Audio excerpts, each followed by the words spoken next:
Everyone. Good evening, everyone. How you all doing today?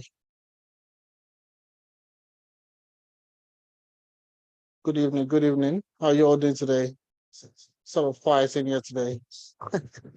You guys have had a long day, haven't you?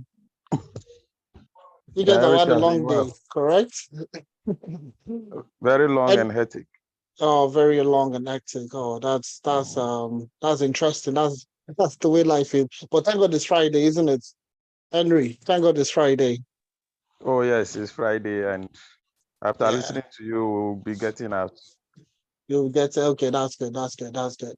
It's good to have you on board. It's good to have everyone around. We're still expecting quite a number of people. So how is everyone doing today? You could put it in the chat. Let me get to see how is everyone doing today? Just to confirm, Damilola, Kingsley, is my voice audible? Am I audible enough?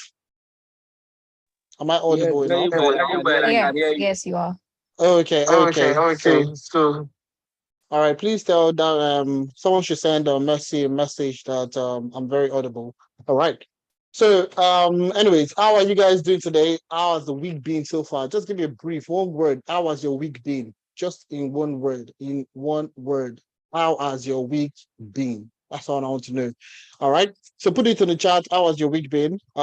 Great, awesome, stressful, interesting, educative, whatever it is. Let me get to see. Fruitful. Everybody wants to be like Noel. Fantastic. Very stressful, Coyote. Welcome to our world. Okay. Interesting. Bennett said interesting. Who else? Who else? Let me see. How has your week been so far? Enjoyment. Muiz. Muiz, want to be like you when we grow up. Do you understand? Want to be like you when we grow up. All right. Someone said productive. I can see quite a number of people saying active, fruitful, awesome, prayerful, productive. That's fantastic. That's good. And do you know what? Do you know the beauty of this session? This session will now crown up all that beauty, all that fruitfulness, all that productivity. This session is going to crown everything together. All right. So I'm not going to take your time too much today. It's just going to be like a 2 hour, ridiculously 2 hour session where we get to explore four interesting career paths, four at once. Okay, we get to explore four interesting career paths together, not separately, not one after the other, but we explore everything together. Okay, so today I'm going to be speaking on how to begin your career as a business analyst, power platform engineer, data analyst, and data scientist. Now, these are key career paths people ask questions about. What's the difference between business analyst and data analyst? What's the difference between a data scientist and a data analyst? What's the difference between business analyst and and all these things? Everybody confuses terms together. Power platform engineer, what do they do? What's their role within any organization? Why are they in demand? Do you understand? Those are the career paths we are going to be exploring today. All right. So, it's going to be an amazing session. I can guarantee you that. And, the beauty about this is I am actually using my life. Okay. I'm using my life currently as a point of contact, as a point of contact, okay, for you to understand these critical roles. All right. I will explain everything as we go on, but essentially, this is a real life scenario, all right, that I have created to ensure that you understand the distinctive roles: business analysis, data analytics, data science, and power platform engineering. All right.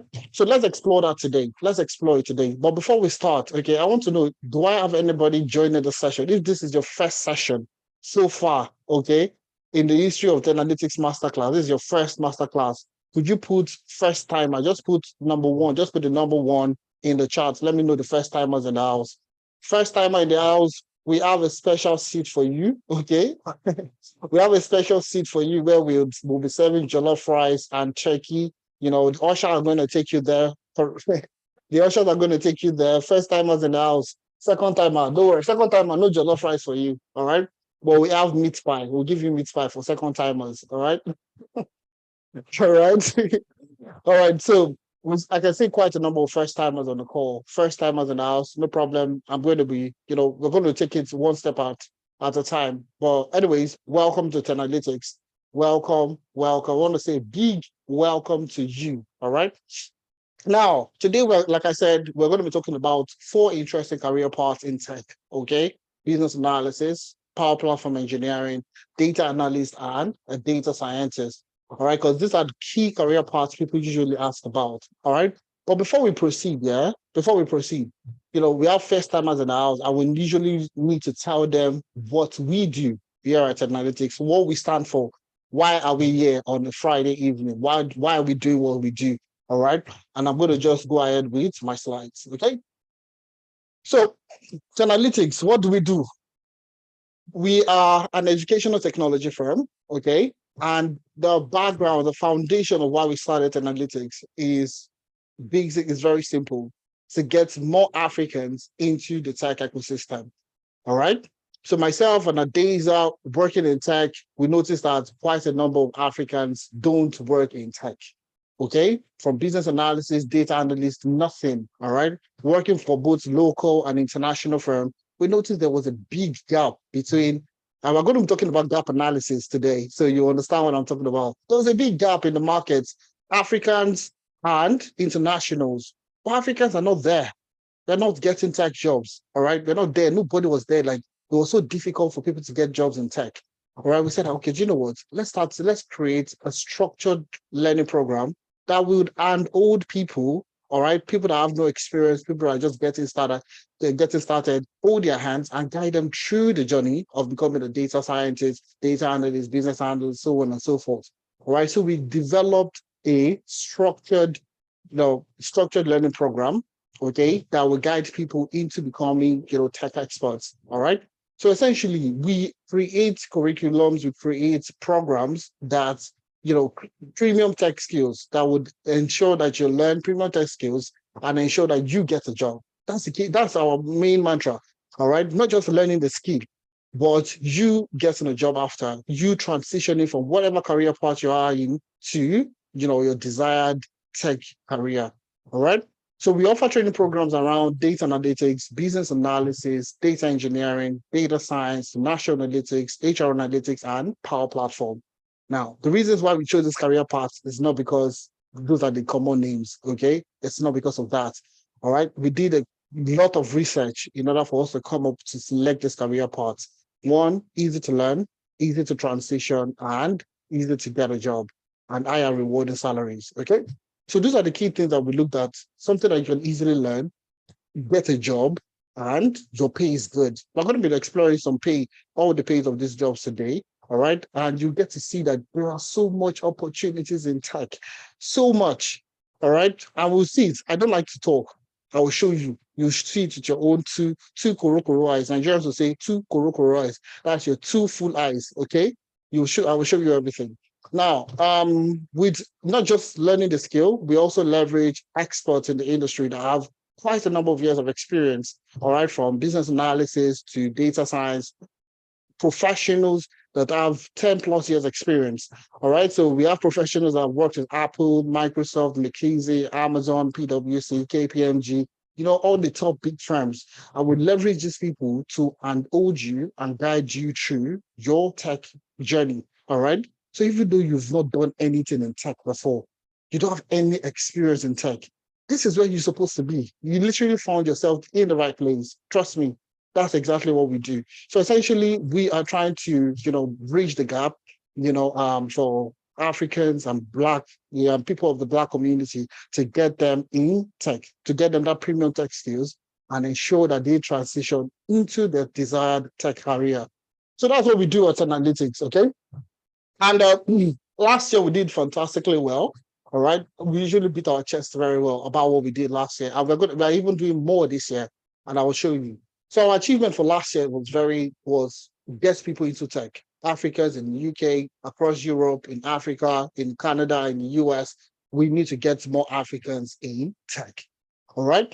So that's what we did here last year. And now the good thing about what we did last year was it's very interesting. And I know some people that must have attended our session would have heard this several times, but we are proud about our numbers. All right. So we did 300 people last year, 300 people from classroom. The key word there is from classroom.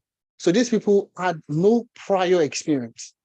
no prior experience. Okay, we had people that were bakers, we had people that were entrepreneurs that were selling stuff on on Instagram, Twitter, and all that, and they were able to transition from without any proper professional career into getting their first role. Now we had other people. Obviously, 300 is not inclusive of other professionals that were working in HR and just led HR analytics and transition into HR analytics. We didn't count those people because they had prior experience. Okay, we didn't count the supply chain guys, the logistics. People that were working in or they had like a career path already. They just learned analytics, merged it with what they're doing, and transition. These 300 people were people without any prior experience, no experience in tech whatsoever. Okay. And we're able to get them their first job in the UK, US, Canada, across Europe and Asia also. So those are things that we did last year that we said, okay, do you know what? Let's do more. All right. Let's push it forward and get more people in tech. So, now we have people working in different organizations, ranging from Fraser's Group to Nestle to Amazon, Microsoft, Vitafoam, Total, MTN, Coca-Cola. The list is plenty. A lot of Lagos will say what? Is plenty. Do you understand? So that's exactly what we did last year. We did a lot last year. We said, okay, do you know what? Even to the extent that we got a lot of recognitions in the daily newspapers, from Business Day to Nairametrics to via Vanguard to PR Fire. PR Fire is actually based in the UK. All right. It's based off, not just the UK, but across Europe. All right.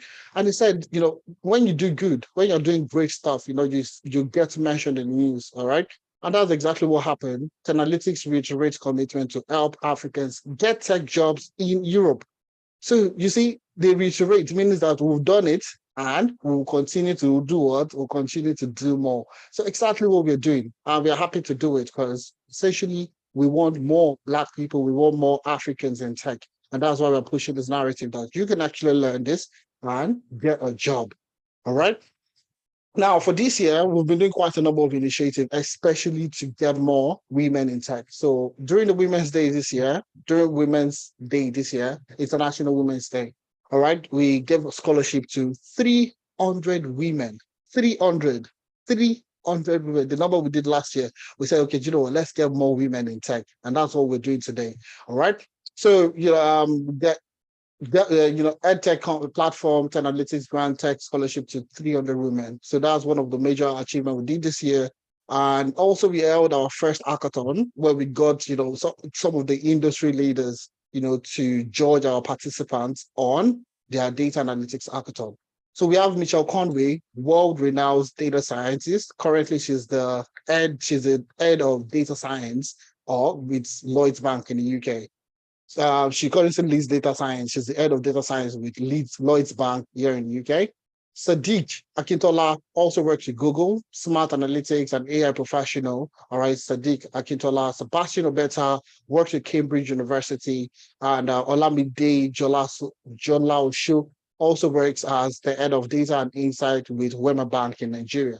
So, we brought some of the top guys, not just in Nigeria, but from across the world to come and judge our participants on data analytics, on their data analytics hackathon. So, that's what we do. Now, all right, so let's just go straight into it today. All right. So who is this person that has been talking about analytics and his achievements and so on and so forth? Who is this person? Who is Ifemena? All right. Ifemena, I am the co-founder of Analytics. All right. And currently I work as the business data support lead at the post office in the UK. Prior to that, I've worked across different organizations in the UK, in Ireland, and literally across the world. I do a lot of freelance, okay? So I get to work and consulting. So I get a lot to work with quite a number of firms across the world. I've worked with companies in the UK, companies in the US, companies in Canada. That's when I tell most people that tech skills is not localized. You learn tech is not for you to get a job within your immediate environment. It doesn't restrict you. It's literally called it's a global tech skill. That's what they refer to it. So it's globalized. So you're not learning tech just for you to get a job next to your house, all right, something close to you within your local environment. It's for you to explore across the world. And that's what I've done. explored and gotten jobs and worked with some of the biggest firms across the world. So that's me. All right. And I did start here. I obviously started as a management consultant. So like yourself and any other person that wants to transition from your own career, I transitioned from management consulting into data. All right. And from data analytics, I went to data science. I've done a bit of business analysis. I've done power platform engineering. I've done data engineering. So my career has spanned literally almost majority of the I would say data and data and low code experiences. That's what I've done so far. All right. But I'm still exploring. I'm still a young man, still trying to explore several things. All right. If you're excited to be here, all right, if you're excited to be here, I want you to put a yes in the chat because we are starting the program right about now. So if you're excited to be here, put a yes in the chat and let's know what people that are excited. Fantastic. I can see a lot of yes. Okay, that's good. All right. Yeah. Joshua that one is the main guy. If you're excited, put yeah. That's what we usually say. That's what I usually say, yeah. So it's yeah. All right, that's fantastic. Yeah, that's good. All right, that's amazing. I'm happy to be here. I'm happy that you're here on a Friday, and I'm going to explain several things to you. All right. So what we're going to be discussing today is very simple. All right, it's very simple and straight to the point. Get practical experience of a business analyst. That's the first thing. Get practical experience of a business analyst, power platform engineer, data analyst, and data scientist. Now, the key question most people ask is, what is the difference between all these roles? I want to become a business analyst, but I like data analytics. Oh, I want to become a power platform engineer, but I like data analyst. I like power. Everybody wants a piece of everything. But the key thing is that people still don't know the difference between a business analyst and a data analyst. People still don't understand the difference between data analyst and data scientist, or business analyst and data scientist, so on and so forth. People call different names. All right. So that's the first thing we're going to look at today. Get practical with that particular experience. All right. Now, the next thing is the pathway to becoming, a business analyst, a data analyst, a data scientist, a power platform engineer, and securing a job. The whole essence of you learning a skill. I don't know about you, all right, but the whole essence of me learning a particular skill at any point in time is so that I can get a better job, to get a better pay. All right. So I started as a data analyst. All right. That was okay. Moved from data analyst to what? Data science. I learned a new skill. And what did I do? I started chasing something better.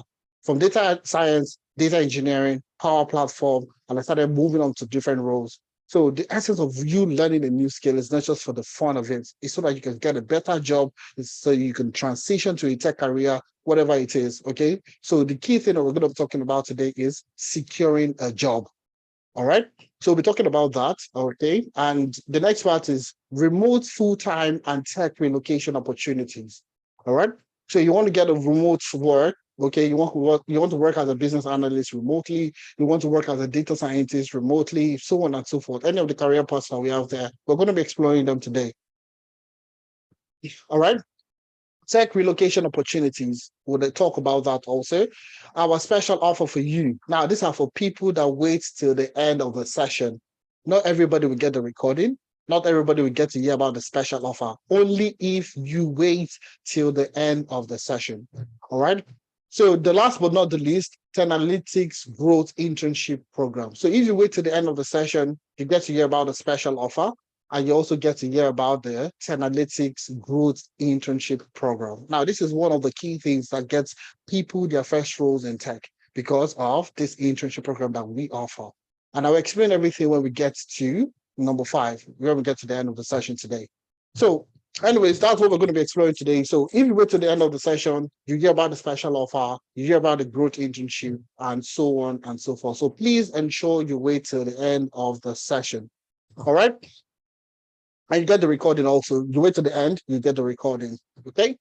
Now, let's talk about it. Let's get straight into the masterclass, into the session for today. All right. Let's get started with the masterclass. Okay. And the first thing we'll be talking about is exploring these tech roles.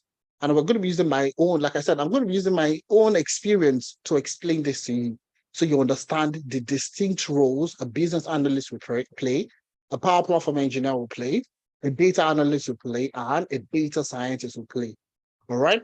So before we start, before we start, okay, which of these tech career paths are you interested in? Put it in the chat. Let's see. I actually like it when people are, we are all having a discussion together. All right. So if you're interested in this, which of these tech career paths are you interested in? So put it in the chat, Let's see. So we have business analyst, just data analyst, data analyst. So everybody, I'm on power platform engineering, okay, data engineering, okay, data analysis, data science, data analyst, okay, data analyst and business analyst. That's good. Power platform engineering, data science, so on and so forth. Anyways, the reason why I'm doing this is so that when you change your mind at the end of the session, you get to see, I would explain all these career paths and let's see if it changes towards the end, okay? Data science, data engineering, data analysts, quite a number of data analysts and business analysts in here. So anyways, we have the power platform engineering also, which is good, all right? So we'll explain all these as we go on, all right? So now, like I said, I'm going to be using my own life, okay, to explain this to you. And I want you guys to settle down, listen, and understand what we're talking about. All right. I'm going to be using my own actual work experience to explain this. Okay. So please listen. Now, personally, I used to work, like I said, I've worked as a data consultant. I've worked with quite a number of firms in the UK, US, Canada. So this experience I'm going to be talking about is based for a company based in Canada. All right. They sell luxurious cars. They sell and rent luxurious cars. Okay. So I worked with them as a data analyst. All right. Also as a power platform engineer. Okay. And you still get to see, the distinction between those two roles. All right. So the name of the name of the business, I've already adjusted. The majority of the data you see here today, I've adjusted the names. You won't get to even guess the name of the company. All right. So the name of the company is Avian Cars, okay? And they sell, rent, high-end cars to the public. Okay. So if you want to buy a car, you want to rent an exclusive car, a luxurious car, this is the company you go and meet to do all those kind of things. All right. So now the key thing is, all right, the key thing that they had issues with was, when you want to buy a car, when a customer comes in to say that, oh, I want to get a car, okay, they usually request for a test drive. So before I buy a car, I don't need to splash. I'm splashing, about, $200,000, $75,000, $80,000, and so on. All right. Before I buy that kind of car, I would want to take it out for a spin. Let me feel it. Let me see how it looks like, All right. So that test drive, the process of requesting for a test drive was a manual process. All right. And this involved a lot of cumbersome work papers, inefficient communication channels, and so on. So it was very cumbersome. So when the customer comes in to say that, oh, I want a test drive, let's explore. I'm going to show you the process it goes through in order for people to request for a test drive. And I know in majority of the cases, you all would have processes like this in the organizations where you work. Okay. Majority of the time, this kind of process, you would have it in most of the organizations where you work. And I would ask you when I walk you through the process of requesting for a vehicle requisition. All right. So you see, the first thing the salesperson will do when a customer comes to say that, oh, I need to test the car, I need to go for a test drive. The salesperson would need to, there's a vehicle requisition form, all right, PDF document where they have to fill, all right, they fill it on their computer, they print it, all right, and they take it to the head of the department to approve, all right. So they print out the manual, the document, they give it to the head of the department, the head of the department approves, all right, they take it to the head of that approved document, they take it to the head of vehicle maintenance, and they also seek approval from the vehicle maintenance team. Thereafter, then once the vehicle maintenance team approves, then the sales team would be able to have access to the car and get it out for a test drive. The reason why they're doing this is so that obviously it's a luxurious car. Any salesperson cannot just go there and get the keys and start using it as a test drive. So there are processes that has been involved. Okay. So like I said, the type, print the requisition form, give it to the head of the department. The head of the department approves. After the head of department approves, the form goes to the head of vehicle maintenance. The head of vehicle maintenance also approves. Then you can take the car out for the test drive. Now, the problem with this process is it's not just cumbersome alone. All right, it is inefficient because how would you know who took a car out for test drive last week? Okay, don't let us go too far. On Monday, okay? How do you know the person that took the car out for a test drive on Monday, on Tuesday? All right, you have to be scanning through paperwork because they have a lot of customers coming in to request for test drive. All right, so it's very cumbersome to say that, oh, let's see what happened last week. It's difficult to even know what happened last week. Even on Monday this week, it will be difficult for them to find out what happened this week. Now, do you guys have processes like this in your organization? Yes or no? Where you have to print out a manual process, where you have to print out the paper, fill it, give it to the head of the department. Do you have processes like this in your organization? I'm very sure you guys are going to take away several things from this class today and include, okay, sorry, Granny said no. Someone says yes, yes. All right, you could just put it in the chat unless I'll get to see it, okay? So we have processes like this that still exist in majority of the companies, big, small, large. You'll be surprised. Very big organizations still have paper trails. All right. So these are the things that that went wrong in this particular organization, and and that's where where we start with the gap analysis. Okay, gap analysis. Because how do you know what happened last week? How do you know what happened 2 days ago? All right. Who took out the car? Who has taken out this particular brand of car the most? What's the percentage of people that go for test drive and actually buys the car? Do you understand? So you don't know how to even do any further analysis based on the activities going on because it is paper. It's paper based. Nobody can keep track of it easily. All right. So gap analysis, okay, gap analysis essentially is talking about the performance of a company. The performance of a company may suffer if it doesn't make the best use of its resources and capabilities. All right. So now with avian cars, okay, when you're talking about gap analysis, you're looking at the current state and you're looking at the future state. All right. Those are the two key things that you'll be looking at in gap analysis. All right. So you're examining the current state of the business and you're side by side looking at it against the future states. Now, once you do that, when you look at the current state and you look at the future state, you would notice that, okay, if it is better, then that's good. All right. But if there are gaps, if there are issues that you can see, that's exactly what we have here. All right. Gaps. Looking at the processes for EV cars, in order for them to keep track, in order for them to track cars that are going out, people coming in for test drive, all right, in order for them to know what happened last week, 2 weeks ago, last month, last year, all right, they need to automate the process. So that's a gap that they have within the process. So the current state is them using paper to request for a vehicle for a test drive, okay? The future state will be something exciting, something automated, something digital. Do you understand? So that's what you're talking about, gap analysis. So you assess the current state and as is and to be.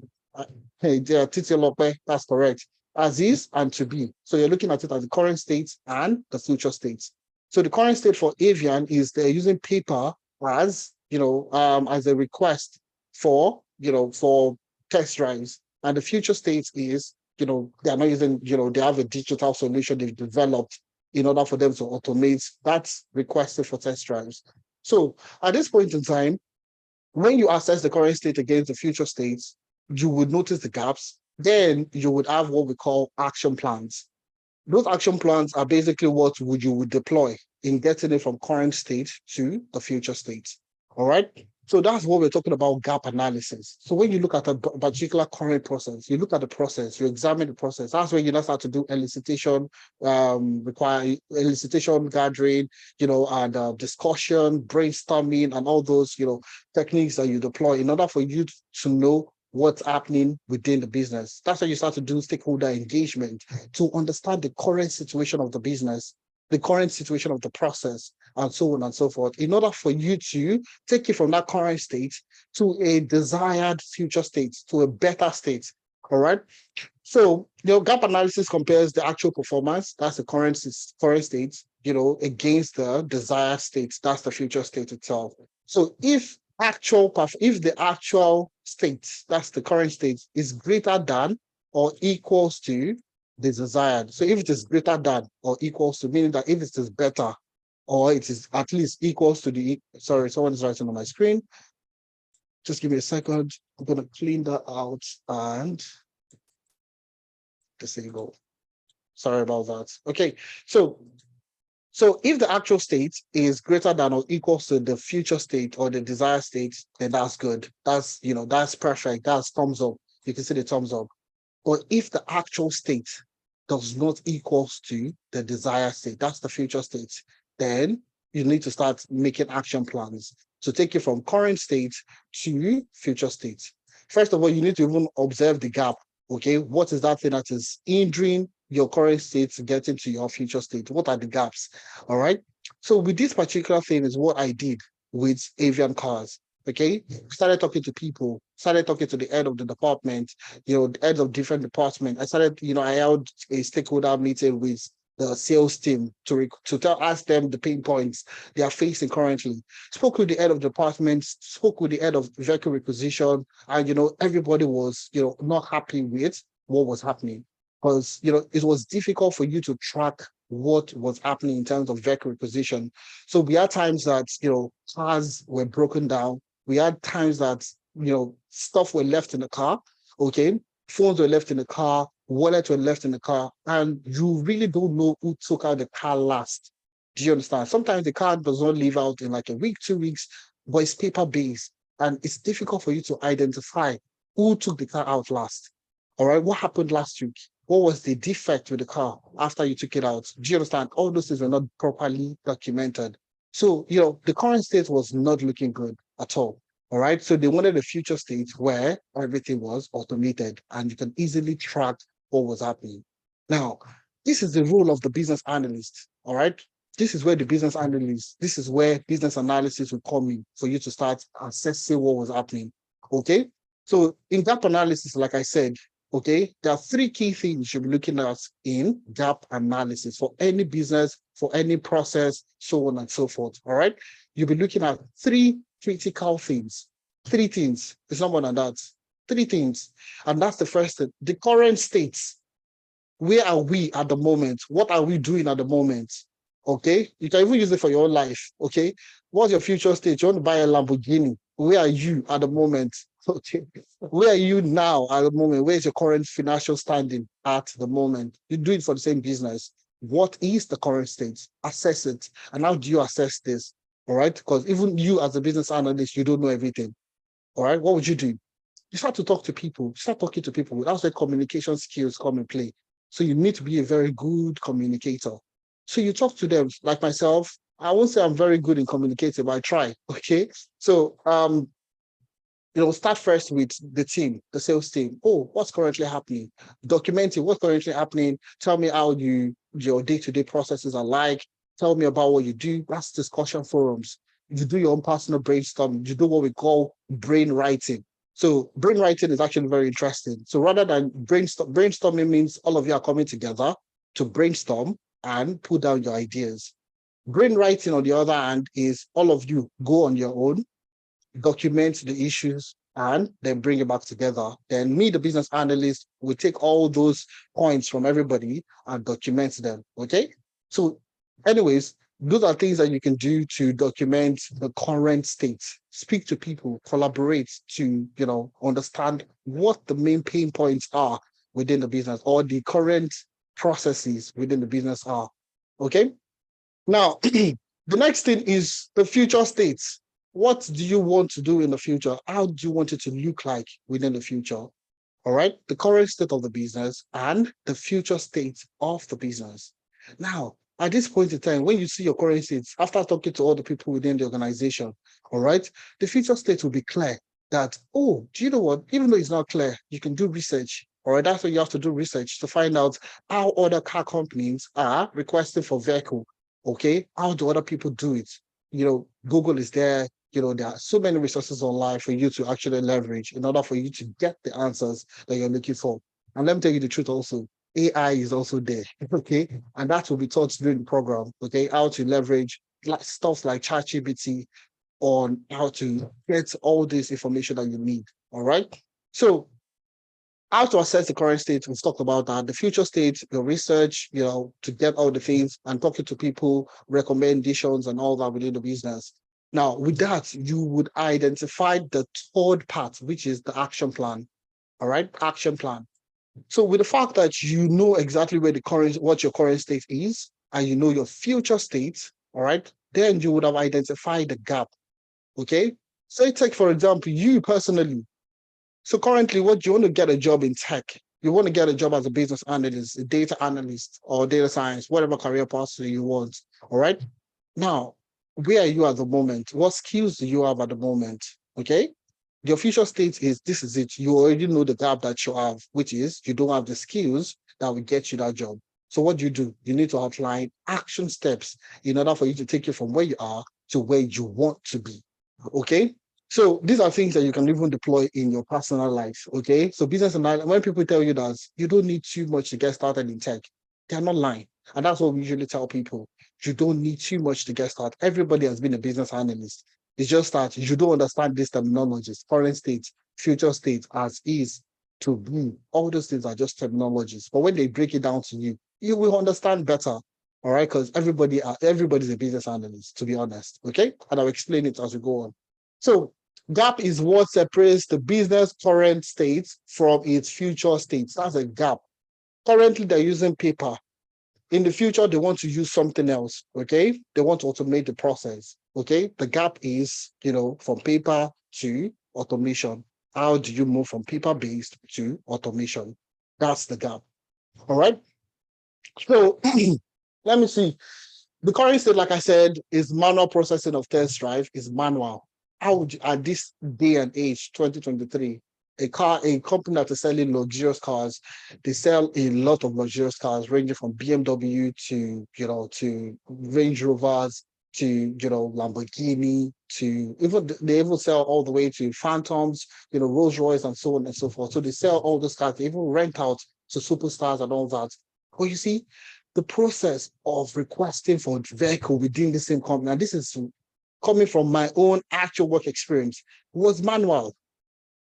Okay, so a driver, the salespeople have to request for drive, have to print out the paper, drop it for the head of department. Head of department takes it to the head of vehicle maintenance, and you see that manual process, paper trail up and down. The company, I don't even know what the company will look like with papers everywhere. Okay, so you see, that's a manual process. That's the current state. So the process is time consuming, okay, and error prone processes. So, you're supposed to write a particular date, you misspell the particular, you can misspell people's name, you can misspell people's, information can be misspelled because you're typing, you're trying to rush to process the documentation, so on and so forth. So it's prone to errors. All right. Limited visibility and tracking of test drive requests. Like I said, even, if you want to find out who took the car out yesterday, you need to be going through a lot of paper to find out the people that went for test drives yesterday. All right. If you want to track how many people took test drive today against last week, okay, or this week against last week, you can't do this kind of comparison because they are all on paper. All right. They are all on paper. So it's difficult for you to track. It's limited visibility for the business, so on and so forth. All right. So the other part is reliance on physical paperwork with environmental implication. Everybody's talking about sustainability. All right. So paper. If your business is still paper based, then you can't get really good sustainability score. A lot of organizations across in the UK, across Europe, and in the US, Canada, they like to get the sustainability scores and all that. So essentially, those are the things that was the current state of the business. All right. Now, the gap was process automation. They needed to implement what we call a process automation framework. Okay. The current state heavily relies on manual tasks, resulting in inefficiencies and delays. So they needed to automate the process. Okay. Now, let me ask the people in the house, what would you recommend? What would you recommend? Let me ask you, what would you recommend? So looking at this process, what would you recommend? What would you recommend? Anybody? Let me see. Let me see the future. Automated, yes, automation, that's good. Okay. Any other person? Automated, an automated system, fantastic. Automated system. I think that's something that is a digitalized is some process. Okay, some process, digitalized some process, which is great. All right, fantastic. I love that. An auto system, automated. Yes, everybody's talking about automation, automation, automation. But how do you automate this process? How do you start? How do you even know what do you know about automation? All right, you need what do you need to automate the process? That's the key question I would like to know. All right, a good database system, cloud-based system, so many things. Everybody comes with different solutions. So that's what a business analyst would do. Okay. So, get a lot of, recommendations from people. All right. And even do your further research. Now, looking at what we have, all right, the future state, what do we need? What do we need for the future state for this business? Rather than moving from paper-based, what are they moving to? The first one is a software application. Develop a software application. So, when you develop a software application, that software application will be able to track, will be able to document, will be able to do all the things you want it to do. The second one is also, better software application that would enable tracking. So you can easily track who took the car out last, who brought in the car last, who took it last week, who brought it in. Do you understand all the things? What was the distance covered? How many minutes was the test drive? All those information, you can easily track it using a software application.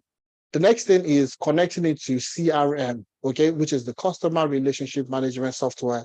Okay, so every organization has a CRM tool, customer relationship management software, where anything that has to do with customer, it is incorporated inside a particular software. Okay, so we have environmental sustainability. Also, like I said, majority of these companies are looking to be sustainable. All right. So the key thing that you're looking at is something that will cover all four of these critical areas. All four of these critical areas. So from software applications from building a software application that would enable tracking, enable integration with CRM softwares, and environmental sustainability. So these are the key areas that the business was looking into. So a software application that will be able to digitize the whole process, okay, from requesting to tracking, so on and so forth. So do like SAP. Yes, SAP is a what do you call it? Is a ERP tool. It's not a CRM tool. All right. Enterprise resource planning rather than CRM. CRM will be like Salesforce. Salesforce is a CRM tool. All right. Zoho Analytics and all that. Those are CRM tools. All right. So so essentially, the key question now to ask is, do we buy an application or do we build an application? All right. The key question now is, do we buy this application? All right. Or do we build? That's a key question. Now, you might buy it off the market, buy from, any other company that sells vacuum requisition applications. I don't know if they exist, to be honest, but they will definitely exist. Okay. So you could buy and pay a monthly subscription, like I do with your Power BI, your Tableau, so on and so forth. You can actually buy it and be subscribing every month, every 2 months, whatever, or buy it for the year, 5 or 5 years, whatever it is. All right. Or do you build one? So you have an internal person, an internal sales, an internal software developer that will build an application, a custom application for the team. Now, this is the beauty of business analysis. Now, you see how a business analyst has moved. All right. And I'm still going to expatiate further, all right, for business analysis. So the business analyst is the person that saw the current state of the business, identify the gap, okay, identify the gap, also is looking for action plans to take you from the current state to the future state. Okay, the business analyst is this person that understands the current state, that understands the future state, and is also looking for action plans to take it from that current state to the future state. All right. So now the key question now is, do we buy an application or do we build an application? Now, thankfully, with me working with this organization, they didn't need to buy. They didn't need to buy an application. Okay. And I'll explain why. Okay. I built one application for them, and I'm going to show you the application I built for them. All right. So a lot of people are sleeping. When they say people are sleeping on Power Platform, okay, people literally are sleeping on becoming a Power Platform engineer. All right. Now, Power Platform engineer, if once you hear Power BI, I'm sure majority of the people on the call have heard of Power BI. But Power Platform is more than Power BI. Everybody has heard of Power BI. Actually, maybe we just have a few people that have not heard of Power BI. All right. But Power BI is just one, it's just a tool inside the Power Platform. Okay. You have Power Apps, you have Power Automate, and you have Power Virtual Agent. Okay, you have Power BI, you have Power Apps, you have Power Automate, and you have Power Virtual Agents. Now, these are key technologies that you're using as a Power Platform engineers, as a Power Platform engineer, I mean. All right. So Power BI is for analytics, to build analytics for the business, where you build a dashboard, your reports, you collaborate, you share, basically for analytics. Okay, that's the tracking aspect of the business itself. Okay, to track, to know what happened last week against what happened this week, what's the total distance covered, analytics. Power BI will do that for you. Power Apps is what I used to build. Power Apps is what I used in building the application. An application, the ones that a software developer would need to build, will spend time coding and all that, building, you know, I built it with Power Apps without writing a single code, without writing any piece of code at all. All right. So that's what you use Power Apps for. Power Automate, on the other hand, for process automation. Like this time around, there are several processes that needed to be automated. Okay, like sending the request to the head of the department and sending that same request to the head of vehicle maintenance. All right, so these processes can be automated. They can be automated. What do you use? You use Power Automate for process automation. All right. The last but not the least, virtual agents. Okay, we're in the era of AI. We're using AI for so many things. So Power Virtual Agents enables you to build AI enabled chatbots. Okay, chatbots. So, and we'll talk about that as we go on. But essentially, you'll be building a chatbot using virtual agents in order for you to incorporate it into systems and processes, so on and so forth. So Power Platform was what I used to design an application for Avian Cars.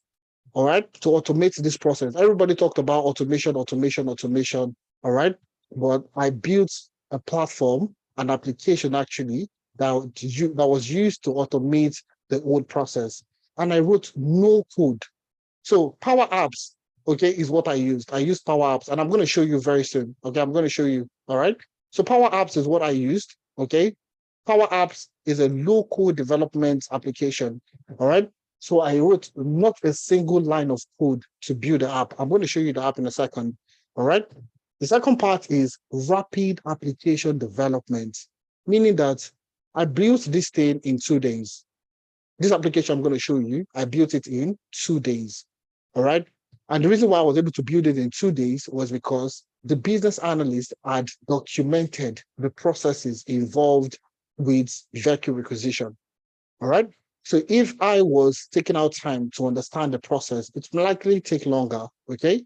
But the business analyst had documented the whole process from, what happens when a salesperson wants to take a lead, when a new salesperson joins the team, when somebody comes in, when the old person is leaving, and documented the whole process. So, that helped me develop, that's what we call rapid application development. So you can actually develop an application in seconds, in minutes, in hours. You can develop a full-fledged application in hours without writing a piece of code. All right. Rapid iteration and deployment. Okay. So even after deployment, they had here and there for me to adjust. Okay. Oh, no, we are not meant to send to this person. You're meant to send to this person first before you send to this person. Oh, you need to change the lookout for this particular place. I want the cars to be bigger. I want this to be smaller. Can you change the color of this? And all those iterations to ensure the app was, perfect. So rapid iteration and deployment. So rather than, if a software developer, if you've ever worked with a software developer, you would know how difficult it is when you say, oh, we need you to change something. That simple change, the lines of code that needs to go in to make those small changes, it's not rapid. Trust me. All right. It will cause a lot of sleepless nights and all that. So rapid iteration and deployment. Okay. Cost effective. As a business analyst, what are you looking for? You're looking for the best process, all right, but at the least cost. Okay. The best process at the least cost. So Power Platform is cost effective because first of all, majority of the organizations already run Microsoft Office, Microsoft Word, Microsoft PowerPoint, so on and so forth. So it's easy for them to incorporate Power Apps. Okay, it's cost effective. All right. The last thing is integration. So Microsoft integrates with quite a number of other third-party applications, CRM tools. All right. It can easily integrate with third-party applications, the likes of, SharePoint. Okay, that's Microsoft actually, but the likes of, Salesforce and so on and so forth, you can easily integrate and leverage, the data coming from Salesforce into any of these platforms. So let me show you the platform so you know exactly. So this is the platform I built. Okay, I showed it on if you follow me on Instagram, you would have seen it. I posted it a couple of days ago. Well, like I said, I've adjusted majority of the things there, so you even know that it's for an actual business. So I'm going to show you. Let me just give me a second. Let me bring up my screen, and I'll show you exactly what it is. Now, this is Power Apps. Okay, like I said, no coding went into deploying this particular initiative. Not a single line of code. Not a single line of code. Give me a second. Why am I showing it? Where is it showing eraser? Sorry, I'm not sure why. I have an eraser instead of my cursor. Okay, sorry. Okay, all right. So this is the Power App. Okay, this is the Power App. So you see, this is the login page. This is the sign up page. This is if you get your password, you put in your wrong password, you get a wrong password. The home gallery, okay, home, the gallery page, and successful login. So these are pages that I'd created in order for people to log in.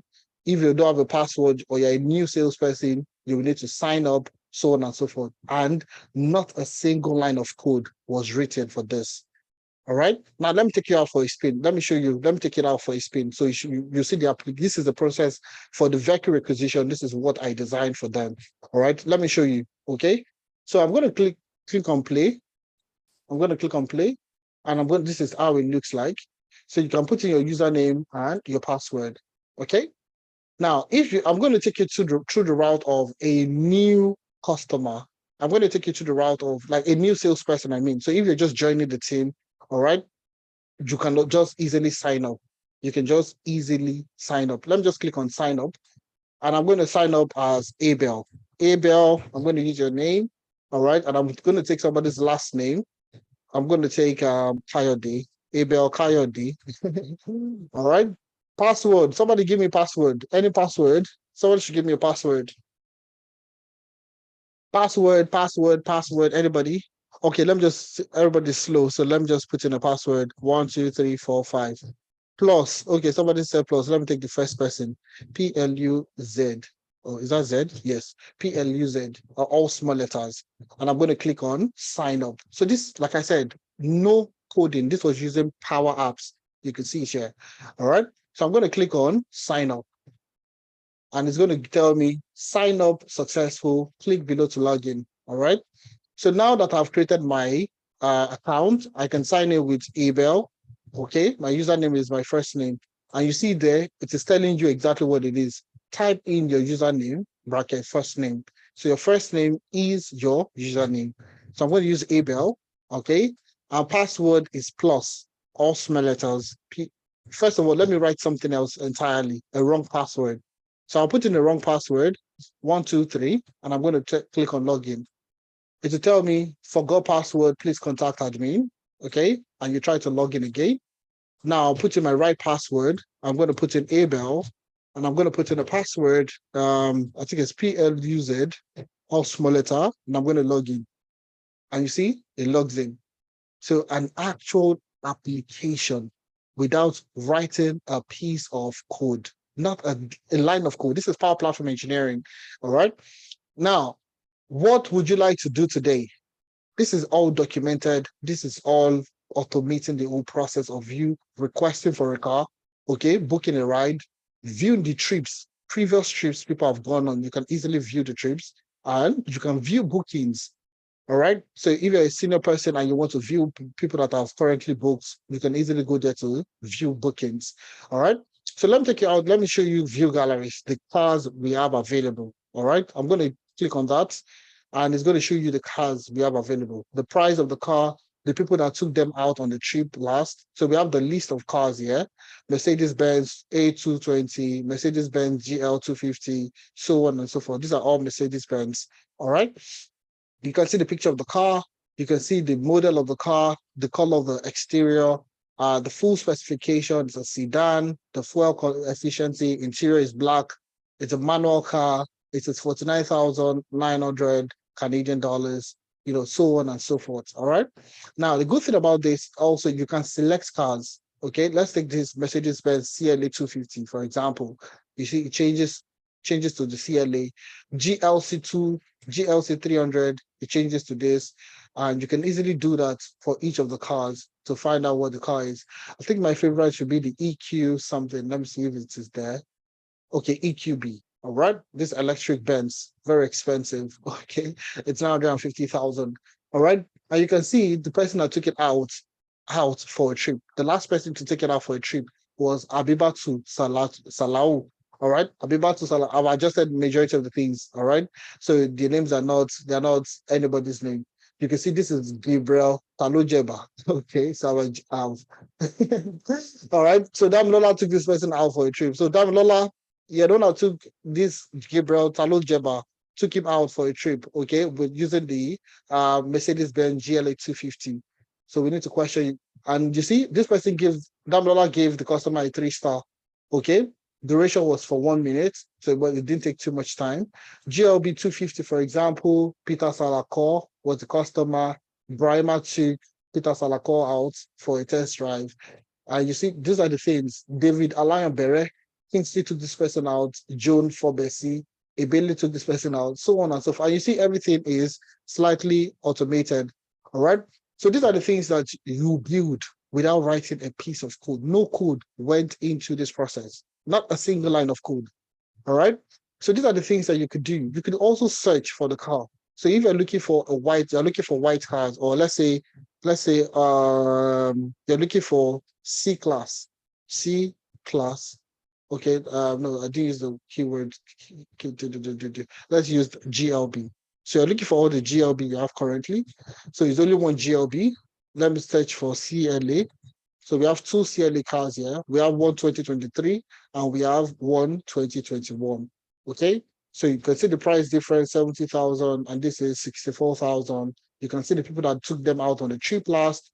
So it's automating the whole process, not just automation, but you can now start to do analysis. You can now start to do so many things to find out, what was happening last week, what happened this week, what will happen next week, so on and so forth, to aid planning within the organization.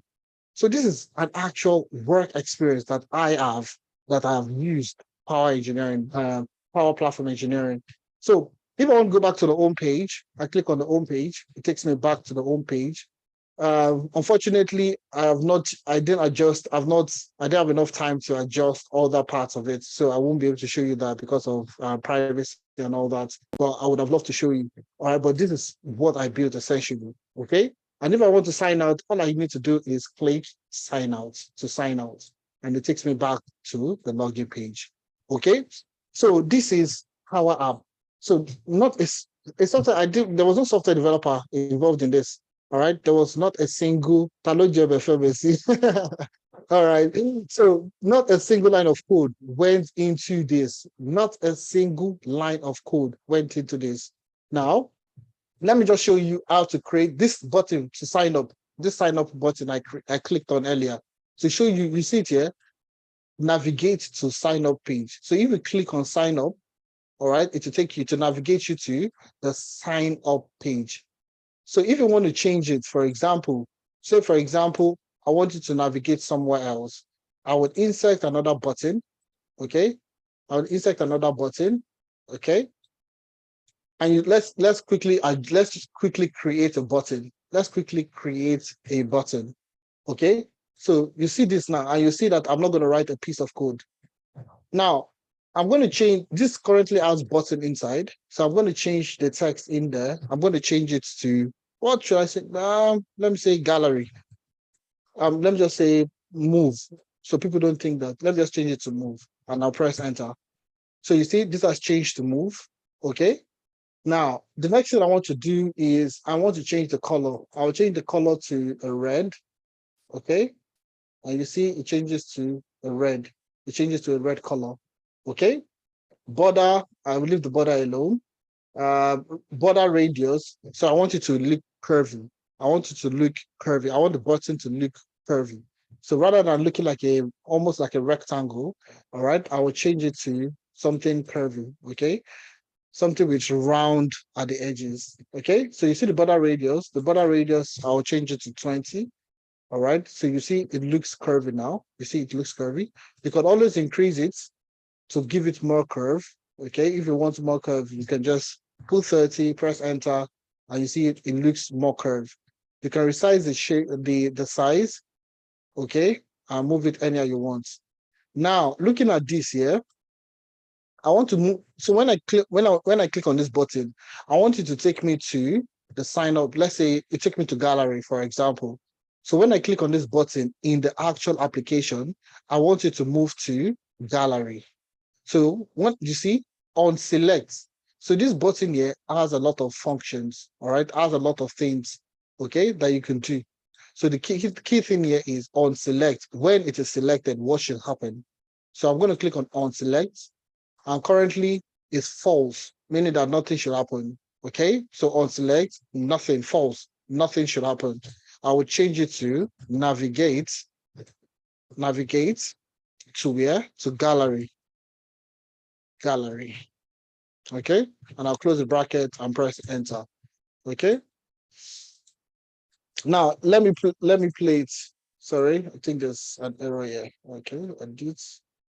Okay, I add an error over there. Navigate. Okay, and that's it. Okay, so it even tells you where you have error. Once you have error, it's easy to detect and all that. So if I click on the play button now, and I click on, you see, it's a button. If I click on move, I said you should navigate to gallery. So I'll just click on move, and it takes me directly to gallery. Okay, so you see, not a line of code. I didn't write any code, just navigate to gallery, okay, in which a toddler would be able to write all those kind of codes. All right, so let me clear out what I have here, press enter, okay, and you can view all the cars, so on and so forth, okay.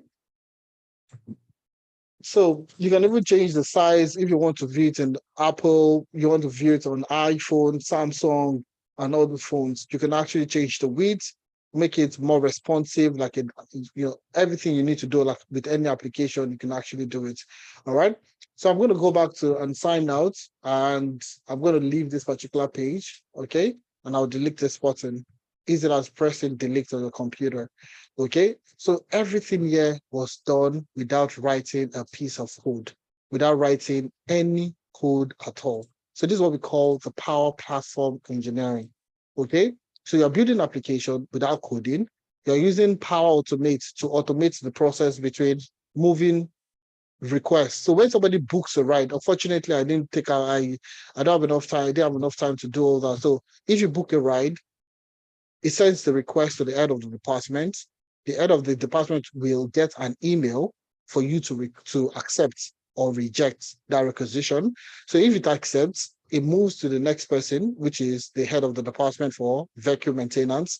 That person accepts, then you will get a request, will get an email telling you you can go ahead to pick up the keys. So these are the things that you build using the Power Platform, the Power Platform, Power Apps, actually. So you have Power Apps, you have Power Virtual Agents, you have Power BI. Now, and I would explain everything for each of these roles, okay? Now, looking at this experience that I had, okay, I've already divided them into 4 career paths. Okay, I divided this into 4 career paths. So the business analyst, the power platform engineer, the data analyst, and the data scientist. And the good thing, the funny thing is, I acted as all this person in this role because they they don't even know what they were looking for. And that's just the painful truth. That's the painful thing. And that's why I tell most people, you know, the world right now, you need to have skills, all right, in order for you to create solutions. So for this particular role, there was no business analyst, there was no power platform engineer, there was no data analyst, there was no data scientist. I was all of these things. And that's why I'm using it to explain to you guys, the distinct roles for this. Now, the first one is the business analyst. Okay. Now, like I said, the business analyst is the person that will look at the current state. Where are we at the moment? What are we doing at the moment? And examine, also do research on getting to the future states and see the gap between current states and future states. All right. And this is why most roles are looking for business analysts that have data analytics experience. And I will speak on that when we get to the programs and all that. Okay. That's why most roles are looking for people that have, even for data analytics also, they're looking for data analysts that have a spice of business analysis. Okay? They're looking for business analysts with a spice of data analytics because how do you know the gap? How do you measure the current state and the future state if you don't do a little bit of analysis? Okay, so you need to do a little bit of analysis. What's the current state? How many people? What's the current shortfalls? The numeric values, so you can actually tell people that, okay, if this is not implemented, this is the loss to the business, this is what we are losing, this is currently the impact for the business in terms of numerical numbers or actual figures that would tell the story about the current state against the future state.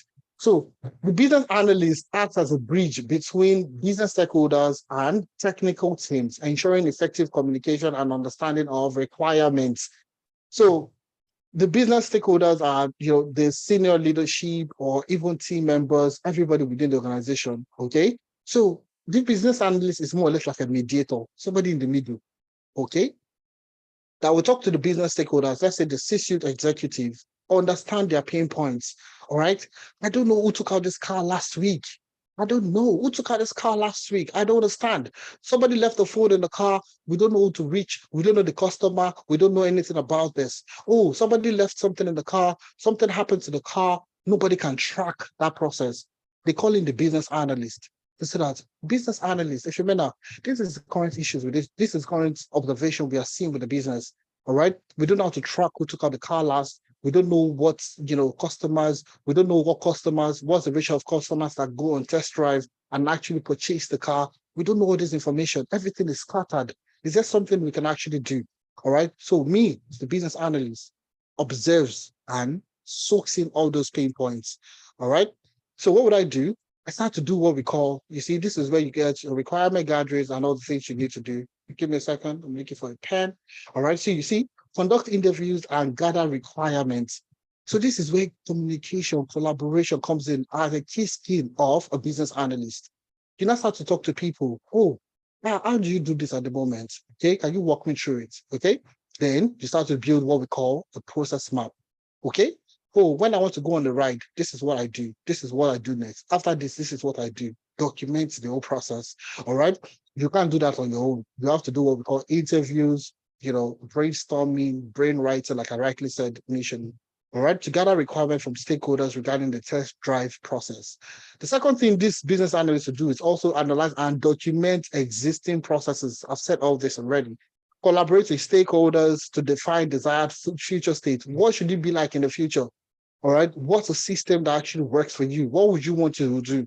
All right. How would you want to do it? How would you want to go going forward? What exactly do you need? Do you understand? So they perform feasibility studies. All right. Create use cases, facilitate user acceptance testing, so on and so forth. All right. So you see, there is not too much there's not too much analytics. Okay. All right. But you see, work closely with the power platform engineer, data analyst, data scientist to ensure alignment between business needs and technical solution. So the business analyst is this person that feel that collaborates with everybody, that brings everybody together, all right, manages them and ensures they deliver the solution for the business. The business analyst is this person that looks at the current situation, the inefficiencies within the business. It doesn't have to be external. It can be internal processes like vehicle requisition. All right. Understand the inefficiencies and look for steps, action plan to take it from the current state to the future state. Now, that's the business analyst. Now, moving away from the business analyst, okay? The next part is the Power Platform engineer.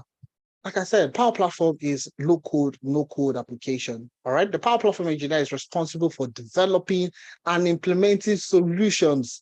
All right. Beautiful, beautiful, intuitive solutions for the business. All right. Using Microsoft Power Platform, including Power Apps, Power Automate, Power Virtual Agent, and Power BI. All right. Power BI is for analytics. So that's when you now start to do your analytics to find out what happened last week against what happened this week, what happened this week against what happened 2 weeks ago, what happened this month against what happened last month, all this kind of comparison, month on month, year on year comparison, and so on and so forth. All right. So responsibilities of a Power Platform engineer. So this is you building applications, automating business processes, implementing approval flows, and so on and so forth for the business. You are building solutions for the business. So you see, you design and develop test drive management solution like I built. Like I said, that application I built was what they're using. Well, that's what they're still using at the moment. All right. To design and develop a test drive management solution. Okay, that stores data. I'm going to show you, if I have enough time, I'll show you where the data sits, okay, and where our Power BI will connect to that for analysis, so on and so forth. All right. Implement, automated approval workflows. So, when somebody submits on the Power App, when somebody submits a vehicle request, okay, an approval flow goes to the head of the department to approve. From the head of the department, it moves to the head of, vehicle requisition. So that approval flow is the Power Platform engineer that would build that approval flow. Okay. Integrate power Platform solution with, the CRM system. So any CRM system they have within the organization, they can integrate it with Power Apps. Okay. So configure Power BI dashboard reports, collaborate with business analysts, data analysts, conduct testing and troubleshooting. So when they want to deploy the Power Platform engineer is the person that would educate the stakeholders. That's the sales team to tell them, this is what you click on. This is how you use it. If you have issues, this is how you troubleshoot. If you forget your password, this is what you should do, so on and so forth. Basically educating the users. The business analyst is also that person that would organize such kind of meetings. All right. Now, to the data analyst. The data analyst is that person that will now take the data and start to work with the data. So if the CEO wants to know how many test drive happens in a day, the data analyst is the person that creates that report. I want to see how many cars go out in a day, how many minutes per ride, how many minutes per test drive, what's the total number of rides this week against last week, analyzing, reporting on what has happened. Essentially, that's the role of a data analyst. So you're looking at historical data and you're telling a story about what has happened. Okay, so what happened this week against what happened last week? What happened last week against what happened 2 weeks ago? So on and so forth. So we call it descriptive and diagnostic analytics. All right. So you're describing what happened. Okay. You're describing descriptive analytics. You're essentially describing what has happened. Okay. Diagnostic analytics. You are telling a story on why that particular thing happened. All right, you're telling a story about why that particular thing happened. So if you see a reduction or an increase in something, you try to find out why there was a reduction and why there was an increase. So that's what you do as a data analyst. You're using the data from the application. So you see the application, and there's a database. Let me just quickly see if I can show you the database. Will I be able to navigate through it? Let me just take it on that screen to be sure I'm not sharing documents that are not supposed to share. Okay, so just give me a second. I want to show you the data, where it stores the data. It's currently using SharePoint. So all the data goes into SharePoint. I'm just trying to see that there are no information. Okay, yes. Okay, I can use this. All right, so the data stores here. So all the cars currently this is the database this is the data source for the application. So all the cars that are going out for test drives are stored in a SharePoint list, okay? And they exist here. So you can see the Mercedes. So if I want to add a new car, all I'll do is just add new, okay? And I'll fill out the car that is going out, okay? All right, if the new car that needs to go into the database, I'll just fill it in here and that's it. All right, so I'll cancel. I don't need to fill in anything. Okay, the next thing is the trips. How many trips people have gone on? So click on trips and you see the trips in there. All right, you see all the trips, and you even see they have comments in the customer comments. Okay, you can see the customer was very gentle and while driving. During the test drive, the attendee observed the driver seems to be impressed with the car's handling and commented on how responsive the steering was. All right. So, anyways, all the comments are there for all this information that you have there. Okay. So you see, this is all the trips that have gone. So once the Power App, once you go on a trip, once you book a ride, it comes into this particular part. Okay, for bookings, you have data on bookings. I've hidden that already. Staff in charge, all the people in charge. Okay, so you can see all the staff currently. So you see credentials. So you see everybody that signs up. Take for example, if I sign up again, let me sign up with another person's name. Gotta click on sign up. Let me sign up with Saeed Kolawole. Saeed Kolawole. Okay, and I'm just going to put password as 678 and I'm going to click on sign up. Okay, all right. So now you see exactly if I close this and I go back to this. So I just signed up with Saeed Kolawole. If I refresh this, you'll see here Saeed Kolawole. Password is what? 678. So even if somebody forgets the password, I can easily go to the database, which is just a SharePoint list, and I can easily send them the password or tell them to create, I can create a new screen for forget password and reset password and so on and so forth. So I can do all that using the Power App. Okay. So you see everything is stored inside the SharePoint list from credentials to staff in charge. So if you have a new child, if there's a new staff, I can easily add it. The bookings, the trip, cars, so on and so forth, are being stored in a SharePoint list. All right. So you see, the data analyst is the person that will now do what? Take that data and start to tell a story about what's happening within the business. All right. That's the role of a data analyst. Now, moving on to the next person, which is the data scientist. Now, a data analyst does two things, like I said, descriptive and diagnostic analytics. Tell a story about what happened and why that thing happened. That's a data analyst. A data scientist will do what? We take one step forward to do what we call predictions. Okay? Now, with this particular organization, okay, like I said, I did this. So they wanted to know, I found out, or the management team knew that towards the end of the year, people usually, rush to buy cars. Okay. Christmas, New Year, birthday, Christmas, New Year, Black Friday, Cyber Monday, those discounts encourages people to come in to buy cars. Okay. So they said they want to know down the line what is test drives going to be by December. Okay. How many number of people will come in to request for a test drive? Okay. So now, a data analyst is not doing that.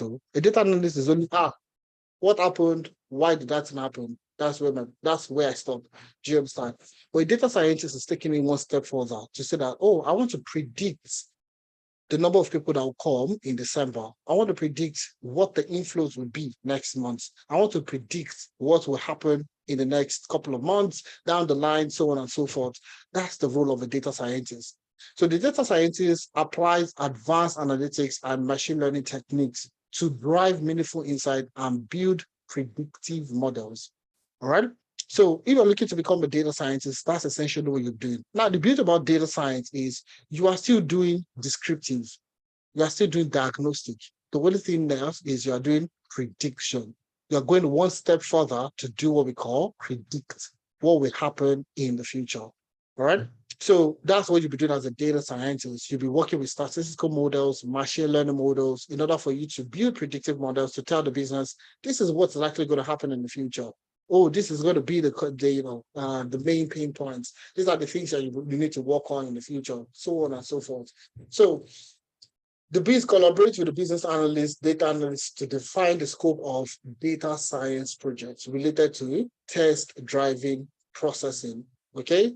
So how many people are going to be requested for test drive in the next 2 months, so on and so forth. Those are the key questions that the data scientists will be working on. Now, those are the 4 critical, career paths that you need to look at. Okay. And they are business analyst, power platform engineer, data analyst, and data scientist. Now, which of these career paths would you now, based on this small project, okay, which of these career paths would you now be interested in going into? Business analyst, the collaborator, the chief collaborator, the problem solver, the person that brings people together to get things done, the power platform engineer that builds solutions, the data analyst that builds descriptive and diagnostic analytics, data science that builds machine learning models, predictions, and so on. Could you put it in the chat? Let me get to see who would you go for? Who would you go for? Which of these career paths would you be interested in? Let me see. And if you have a change of mind, put it there that you change your mind to. So I can get to see the people that are interested. Data science, okay, data analyst. I can see data analyst. Oh, Muiz, beautiful. You want to be like Ifemena. That's good. That's all right. Perfect. But it requires a lot of. Can I be everything? Yes, you can, but you need to start somewhere, anyways. Okay. Data analyst, power platform developer, power app developer, fantastic. I love that. Can one go through 2, 3? It's not, it's difficult. I won't lie to you. It requires a lot. But anyways, you can start from somewhere, definitely. So everybody saying all, quite a number are saying all of them, all. So let me put this to you, yeah. You can be everything. I can tell you that for free. You can actually be everything, but you need to start somewhere. So like I said, I started as a data analyst.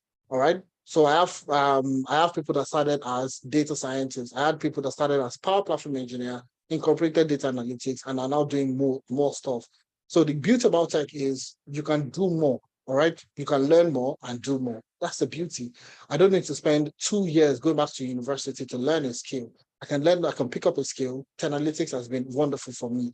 All right. Learn the skill and you'll eat the job market, get another job. And that's exactly what I was talking about at the start of the session. All right. So BPDD. This someone has given it an acronym. I love that. Felix, that's a good one, yeah. BPDD. All right. So the beauty about this is you can be all, but you need to start from somewhere. You need to pick a career path first, then you start to build on that. Okay. Now, how do you become these people? All right. How do you start your career as a business analyst? How do you become a power platform engineer? How do you become a data analyst? And how do you become a data scientist? That's exactly what we will be exploring further. Okay. Now, in order for you to start your career, okay, Analytics runs a very immersive training program. A very immersive training program. Okay. So now this to become a business analyst, the program is 100% online. So you can be anywhere across the world. You could be in China, you could be in India, you could be in Iceland, you could be with the Vikings, you could be anywhere in the world. All right, you would still attend the session. So it's 100% online. All right.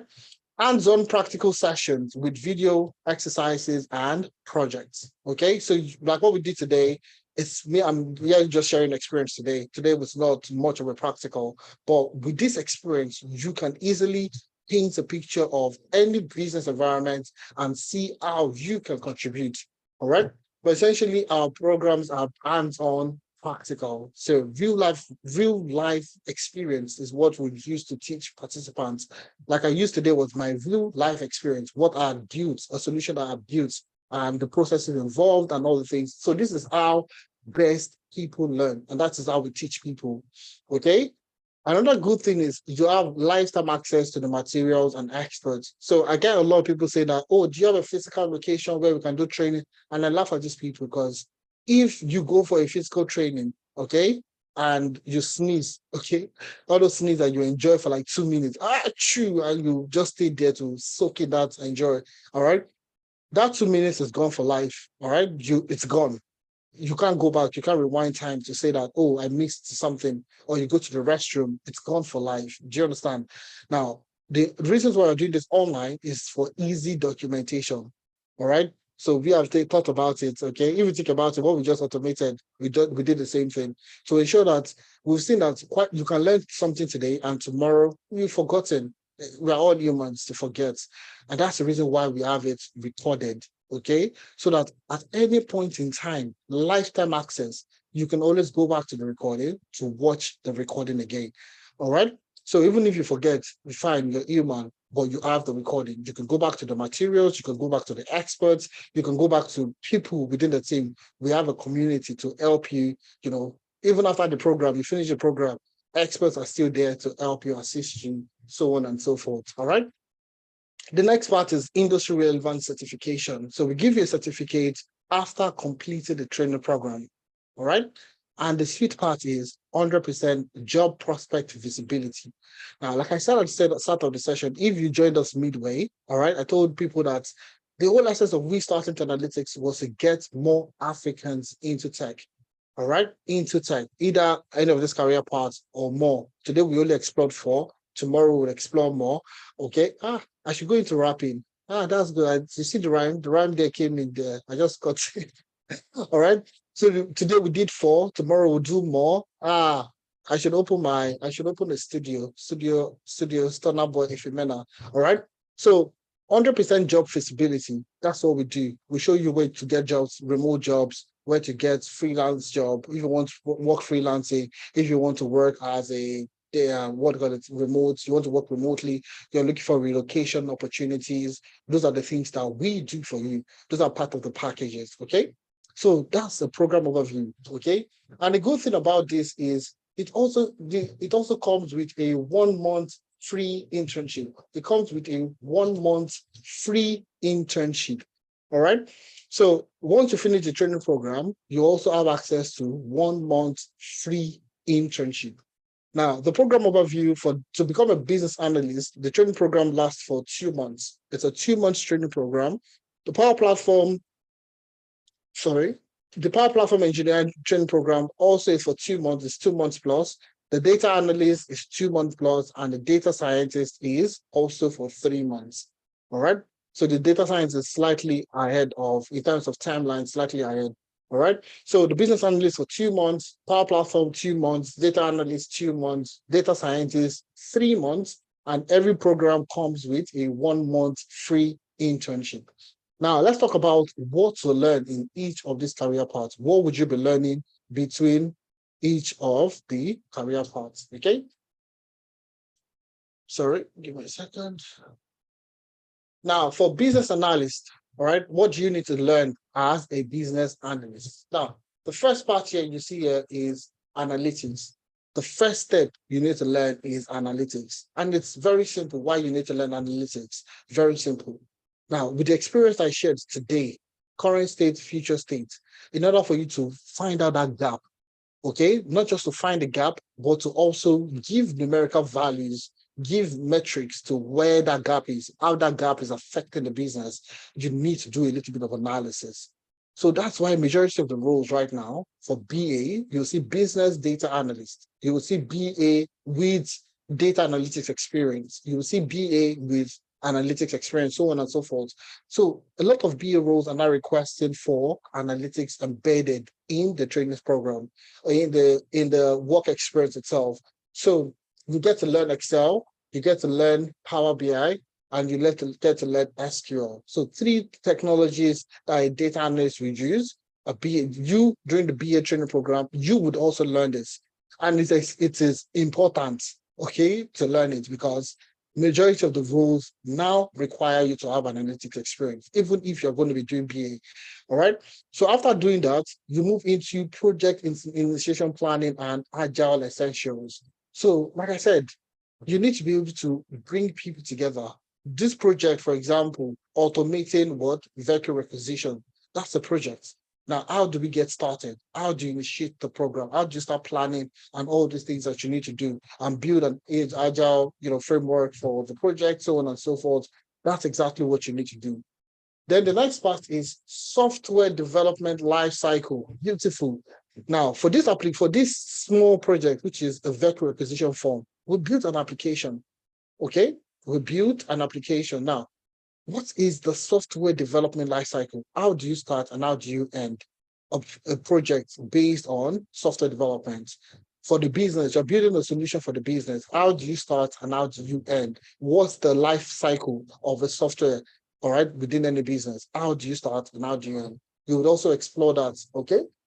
Requirement from the fundamentals, elicitation analysis, and specification and approvals. So these are the things that you'll be working on as a business analyst. Also, you'll be working as business analyst toolkits, leverage Agile and Scrum for projects, business analyst toolkits, Agile online project collaboration, stakeholder analysis and engagement, setting performance measures, so on and so forth. All right. So these are the topics that you'll be working on. These are the topics you will be working on, starting from analytics, Excel, Power BI, and SQL.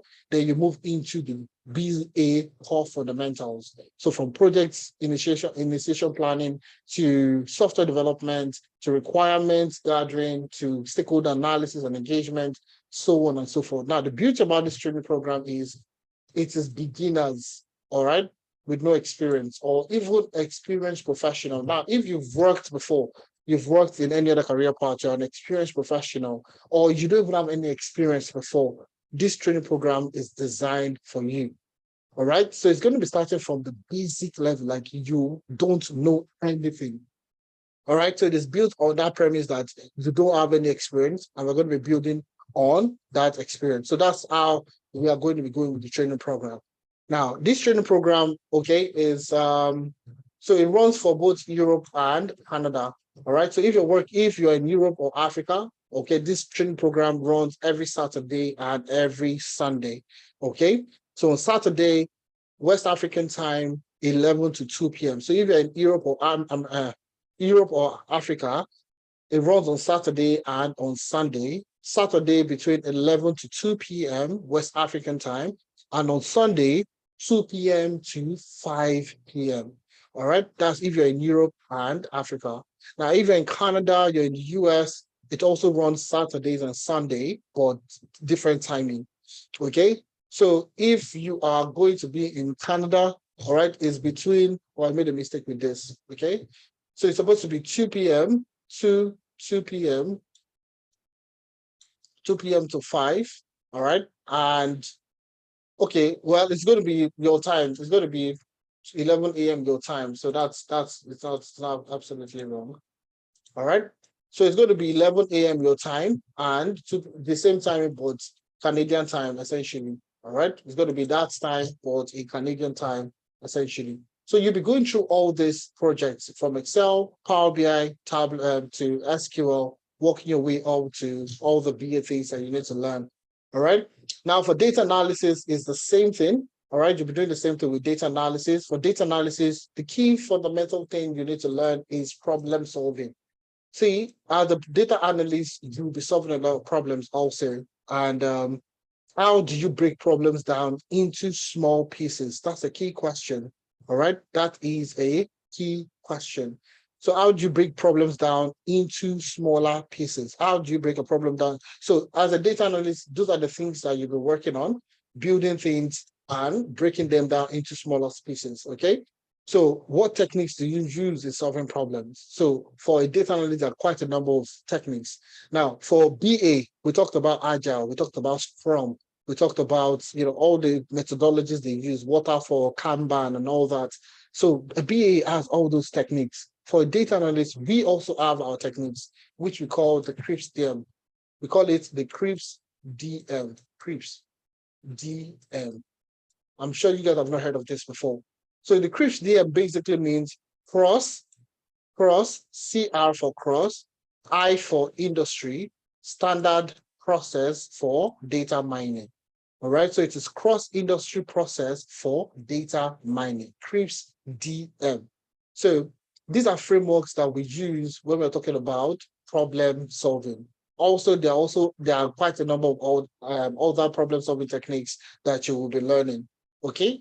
Now the next part is Microsoft Excel. Okay, you learn Microsoft Excel as a data analyst extensively to build reports, to build dashboards, to maintain dashboards, so on and so forth. Then the next thing is Power BI. You learn Power BI for visualization, for collaboration, so on and so forth. You learn SQL, you learn Tableau, and you also learn data storytelling and leveraging ChatGPT as a data analyst. So these are all things that we've incorporated into the training program to ensure that you leverage this as a data analyst. So you start with problem solving, you move all the way to Excel, Power BI, SQL, and Tableau. So I've explained the roles of a data analyst, a data scientist, and all this. So that's why I'm not wasting time with this. So these are the key essential technologies you learn in data analytics in order for you to perform descriptive and diagnostic analytics. So also, no experience and people that are experienced are all welcome because the training program is designed majorly for people with no experience. So everybody would learn together. All right. Now, for Power Platform Engineering, we're taking you through the journey to become a Power Platform engineer. Now, the beauty about Power Platform engineer is that people are sleeping on this role, and I'm going to just show you quickly. Some of the job openings. I'm based in the UK, so let me just go to read. I usually like to show people. All right, read.co.uk, and I'm going to search for Power Platform. I'm going to search for Power Platform because having a skill, it's absolutely wonderful. All right, so this is a Power Platform developer. This was what 50 to 60,000. This is another one, Power Platform developer, 36 to 41. This is another one, 50 to 60. This is another one, 50 to 60. These are all Power Platform. Exactly what I just talked about today. 50 to 60,000 pounds. Power Platform again. Power Platform 36 to 41. And quite a number of roles are looking for Power Platform developers. Now, the beauty about Power Platform Developer, I would explain also. Let me just finish about what you need to learn, and I'll show you the career paths, the different roles you can apply for as a Power Platform Developer. Okay. Now, as a for the Power Platform Developer role training program, you go through Introduction to Power Platform. As an introduction, you need to learn, you need to understand what you're doing, so on and so forth. All right. Then you go into components of Microsoft Power Platform. You learn Microsoft Power BI, you learn Power Apps, you learn Power Automate, you learn Power Virtual Agents, and you learn building your case and creating an action. So those are like the key technologies you learn. Okay, my introduction to Power Platform, components of Power Platform, Power BI, Power Apps, Power Automate, Power Virtual Agent for building chatbots, okay, and building your case and creating actions. So those are the key technologies you're going to learn when you're talking about Power Platform. Okay, so you'll be building what we call low code and no code applications to get you started in Power Platform engineering. Okay, now for the full stack data science program, okay, you'll be starting with statistics, which is a very essential skill set of a data scientist, statistics. So like I said, you'll be building as a full stack data scientist, you'll be building statistical models, you'll be building predictive models, machine learning models, forecasting and all that. So statistics plays a very good role in building these models, but it's easy to learn. That's the beauty of you learning with the best team. Do you understand? 10 Analytics as the best team. Okay, now moving to, after learning statistics, you learn Microsoft Excel, all right? You learn Tableau. Like I said, even as a data scientist, you need to learn how to do descriptive and diagnostic analytics. So descriptive basically means finding out what happened, and diagnostics finding out why that particular thing happened. Okay, so statistics, you start with statistics, which is the bedrock of a good data scientist. All right, from statistics to Microsoft Excel to Tableau. Okay, so use this for both descriptive, diagnostic, and predictive analytics. Then you move into SQL, which is like a key technology for any data professional. Okay, so data is stored in databases. Okay, they are stored in databases, whether on premise or in the cloud. Data is stored in different organizations. Now, how do you extract this data? you need SQL. You need to be able to write SQL in order for you to extract data, in order for you to do your statistical models, build visualizations, and all that. You need SQL. All right. Now, after learning SQL, then you start to work with Python. You learn with data analytics and visualization. You learn machine learning. And last but not the least, computer vision. So you see the steps you're taking as a full stack data science program. This is for 3 months.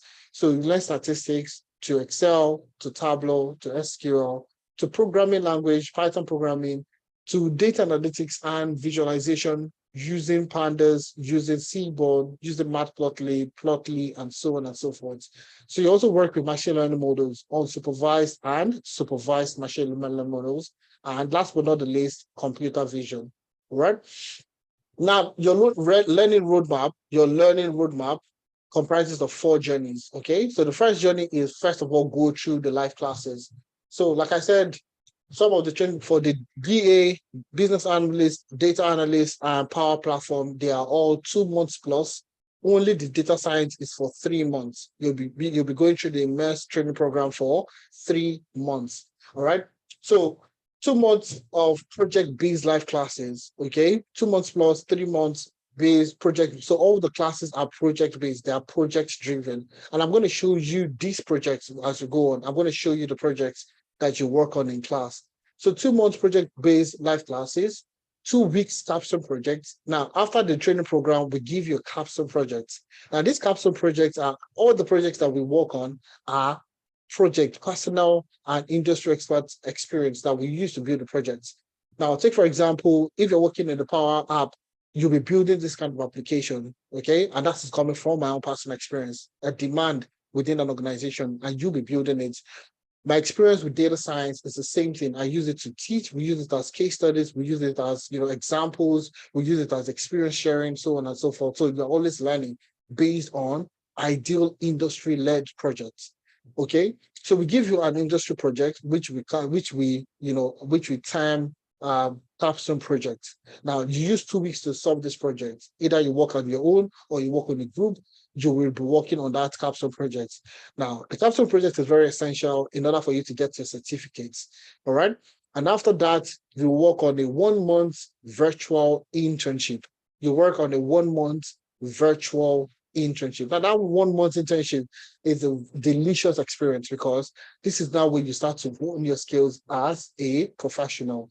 If it's a BA, you have projects in BA that you've been working on. If you're a data scientist, you have projects as a data scientist you've been working on, so on and so forth. Now, virtual instructor-led classes. So you would have an expert like myself, like Adeza, like the BA professionals, people from data science experience, and everybody will be coming to teach you. Now, people that have experience, minimum 5 to 10 years experience on the road, currently doing this on a daily basis, they are the ones that will come to teach you. So you're going to be learning from industry best data professionals. So you learn how to collaborate on Slack, Google Classroom, using WhatsApp for collaboration, and so on and so forth. So it's instructor-led programs. You have a person that will be putting you through, holding your hands and guiding you through. So you don't just have an instructor, you have a coordinator and you have a data associate. So you have a community that will literally be holding your hands and guiding you through so you don't fall down. All right? Because starting your journey as a tech professional, trust me, is not easy. All right? But we are trying to make it as easy as possible. And that's why we're trying to use a community, because it's not easy for you to do it by yourself. You need people to guide you through the process. Okay? Now, the third part is the class schedule. Okay? The class schedule, the way it goes on the weekends. So like I said, our classes are weekends based, Saturday and Sunday. All right? So I've shared the time with you. We'll talk more as we go on. All right? All right, so joint series of tech recruitment arc sessions. So majority of you are just starting your careers, you're just learning. So you really don't know how to take on interviews. You don't know what to say during an interview. You don't know how to act during an interview. So those are the things that we will be exposing to you. How do you successfully go for an interview and land a job? Okay. So I remember I like my I've done quite a number of things, I will say. So I remember when I finished my master's and I was trying to look for jobs.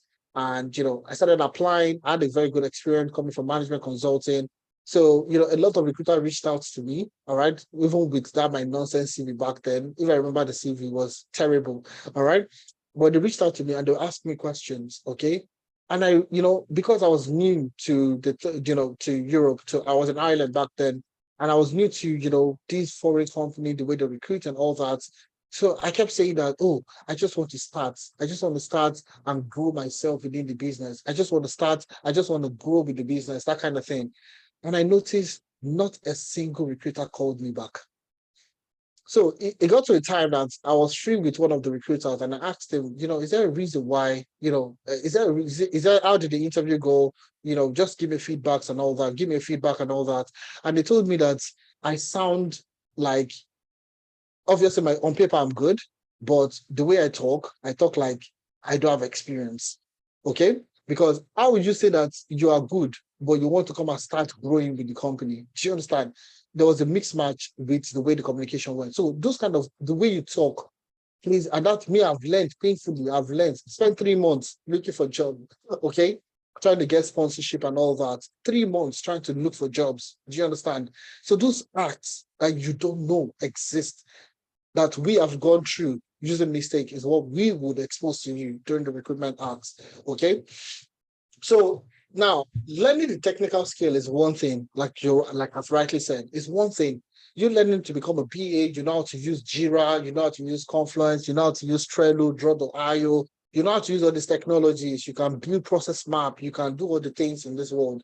You're a data scientist, you can do machine learning models, you can do statistical models, you're a data analyst, you can build beautiful visualizations. You're a Power Platform engineer, you can build solutions with your Power Apps and Power Automate and so on. All right. But if you can't sell yourself, that's just one aspect. Learning the technical skill is just one. It's just 50% actually. It's only 50% to getting you what you're looking for. All right. Now, the key thing here is the other 50%. And this is where we do well.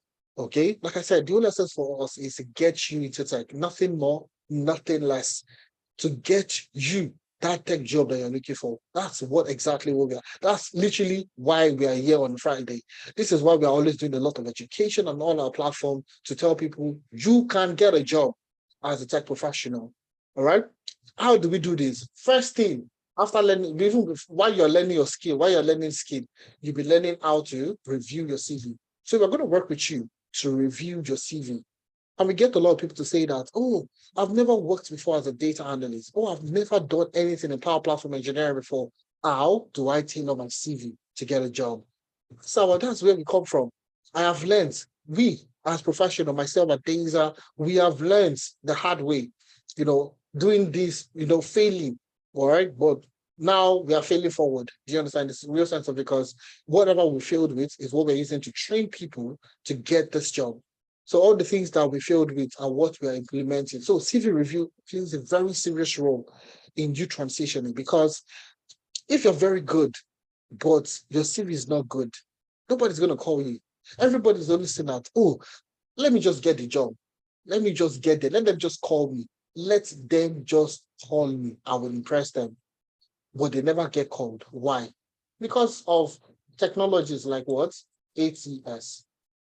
So the way we built a vehicle requisition form for avian cars, okay? The way I built an application for avian cars to automate the process of cars, requesting for vehicles and all that. HR also, they've seen that when they put out a post for job application, they are recruiting for a BA, a business analyst, all right? A lot of people will apply. Plenty of people will apply. And it takes a recruiter 6 to 10 seconds to review a CV. But now, if they have like 200 CVs, how many? It's going to take a longer time for them to scan through CVs and do all the things they need to do. So they have deployed an automated system called ATS, Application Tracking Software. So they themselves are tired. Okay, so if they have to recruit for 4 roles or 5 roles or 10 roles, do you think they will have time to bring in everybody's CV? It's impossible. So they deploy what we call ATS, Application Tracking Software. UK, US, Canada, everywhere across the world, they're using this. So if your CV doesn't meet up to standard, immediately. You sometimes even at that when I was in Ireland back then, all right. Once I applied for this role, all right, I pressed enter. It feels as if they were waiting for me to apply, and they give me rejection immediately. Do you understand? Nobody's sitting down there to wait for your email and give you rejection. Nobody's sitting down waiting for that. It's a system. Do you understand? It's a system that has already detected, has looked at your CV, and you see local government. It's so cool, not local government. What's your local government doing on your CV? Not even that. All right. There's so many things. How do you tailor your CV? How do you put in metrics? How do you put in, keywords into your CV? These are the things that we teach you. These are the things that we are good at. I can beat my chest anyhow, anywhere you find yourself. Our CV review is the best in the world, not just in Africa, in the world. We're international. All right. So another thing is LinkedIn optimization. LinkedIn is overlooked when you're looking for a job. Okay, when you're looking for a job and and you're applying on other job sites, you're applying on Reed, you're applying on Talent, you're applying different places. All right, and you apply for jobs. Do you know recruiters still go and look at your LinkedIn profile? If you don't know, now you know. All right. They still go and look out for your LinkedIn profile to look at how your experience flows. All right. So if your LinkedIn profile is not optimized, you might likely not get a call. Now, also, recruiters use LinkedIn to search for potential recruiters. Now, if you open your LinkedIn and you have not gotten an email, they call it email. The only email you will get is maybe some Bangladesh person that is selling air or somebody in Pakistan that wants to sell something. If that's the kind of email you are receiving, then something is wrong. LinkedIn optimization will put you at the front burner of any application process. So if a recruiter is looking for a data analyst, you should be among the first 10 people when they search. That's what we call LinkedIn optimization. All right. So when they search for business analyst, they search for data analyst, they search for power platform engineer, your profile should rank. It's like search engine. Do you understand? When you're using Google and all this, your profile should rank. So what makes your profile to rank is what we call LinkedIn optimization. And we're going to do that for you. It's part of the program, free of charge. They're not paying for this. It's not extra cost, nothing. All right. Next thing is Upwork optimization. Upwork optimization. Upwork is a beautiful platform for professionals. And I'm going to show you that before I move on to the next thing. All right. I'm going to show you Upwork, okay? Where you can get freelance roles. I'm sure you guys have seen this before, but I'm just going to show for the people that are new. So you see, find the best freelance jobs. And obviously, we're data professionals. We need to work freelance, okay? So let me just show you. You see, when I come to D, you will see digital artist, blah, blah, blah. Okay, data miner, all right? Data extraction specialist, data scientist, data analytics freelancer. Who else is there? Data visualization specialist, database design and contractor, uh, data entry specialist. So you see a lot of data roles in here. Let's just take a look at any one of them. Data analytics freelancer, for example. All right, I'm going to click on that, and you see pricing data scientist, and this is what $20,000. This is what data. This is more like a data scientist role. All right, but you see, previous professional is SQL, Python, R, or other coding languages. You're going to learn this to SQL and Python for data science. So you're good to go. All right. See what else is there? Skills, proven ability to independently perform quantitative analysis and model development. You will learn all that, statistical modeling, and all the things you need to learn. Okay. Next thing is, let's look at now BI expert required for data analysis and report building. This is $100. It's not too bad. Let's see. Let's take a look at it. This is $100 fixed. So one-time project. So you just get $100 and that's it. It's a quick project. It's a few hours to do the project. It's not too bad. All right. This is our programmer. That's not needed. Migrating marketing expert to migrate Google Analytics Universal G4 Pro. $100. Also not too bad. So Power Query, creating monthly tool for QuickBook, export Excel files. So these are the things you would learn. And you see, looking for reporting analyst position, 305, fixed price, so on and so forth. So these are freelance positions. And you can see majority of them 8 hours ago, 6 hours ago, so on and so forth. Recent updates. And these are all freelance, US, UK, everywhere. All right. So even though you don't want to work full time for anybody, you can just be a freelancer. All right. So we do Upwork optimization. So for you to get jobs, you need to have an Upwork optimized profile. Okay. Now the next part is navigating the job market. See, as a new professional, as someone that wants to transition, I have been there. I know how it feels. Okay. You learn a skill and you don't know for what job can you apply for. Okay, first of all, where do you even apply for this job? Where would I see this job? Where do you find this job? You see a lot of people on Twitter, Instagram telling you about remote job, but they never tell you how to get the remote job. They put a lot of sites on their timeline. Apply for job in this place. They don't tell you how to apply. They don't tell you when to apply, the type of jobs you should apply for, what kind of jobs you apply for. And that's what we have navigating the job market session. And I'm going to share some of this session with you so you see exactly what we do. Navigate, it's very essential. Because as a new professional, it's not just a skill. It's not you just learning Excel, Tableau, business analysis, Agile, Scrum, Kanban, Waterfall. It's not just you learning these things, but you implementing and you knowing where to apply for these jobs itself. All right. So the next thing is recommendation and reference letter. So we give recommendation and reference letter. So you apply for your master's, you apply for a new job, the company requires a recommendation letter, a reference letter. We offer this. A majority of these recruiters now request for reference and recommendation letter because, they want to they want your previous organization to back up the skill. So you want to say, oh, I've been a Power Platform engineer. They need somebody to back up your skill, your experience. So essentially, we give you those recommendation letter. So you can also claim work experience with analytics to say that you worked with analytics and you provided the solutions with analytics. Hence the reason why we are offering the reference letter. So we write one of the best reference letters, trust me, in the world, not just in, okay, all right. So another thing is job and interview preparation. So we often like all these things we put up together is designed so that you can get a job. All right. That's why we're doing all these things. Interview preparation. So you have an interview scheduled. You have an interview scheduled. We will work with you, do mock interviews. All right. Okay. Tell me about the time. So take, for example, how do you introduce yourself? Tell me about yourself. Tell me about yourself. It's a very common question. How do you answer this question? It's called the seat approach. Okay, we call it the seat approach. How do you tell people about yourself? I'll tell you when you come for the training program. So the other one is situational based question. Okay, we use STAR for that. Okay, we use STAR for that. So situational based question. Tell me about the time you build a solution for an organization and the impact of that your application on the same organization. Now, as a Power Platform developer, how do you structure your experience to answer that question? Okay, that's where STAR comes in play.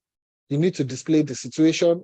So you started. Okay, situation, task, action, and the result. That's what the STAR is all about. That's a pretty common one.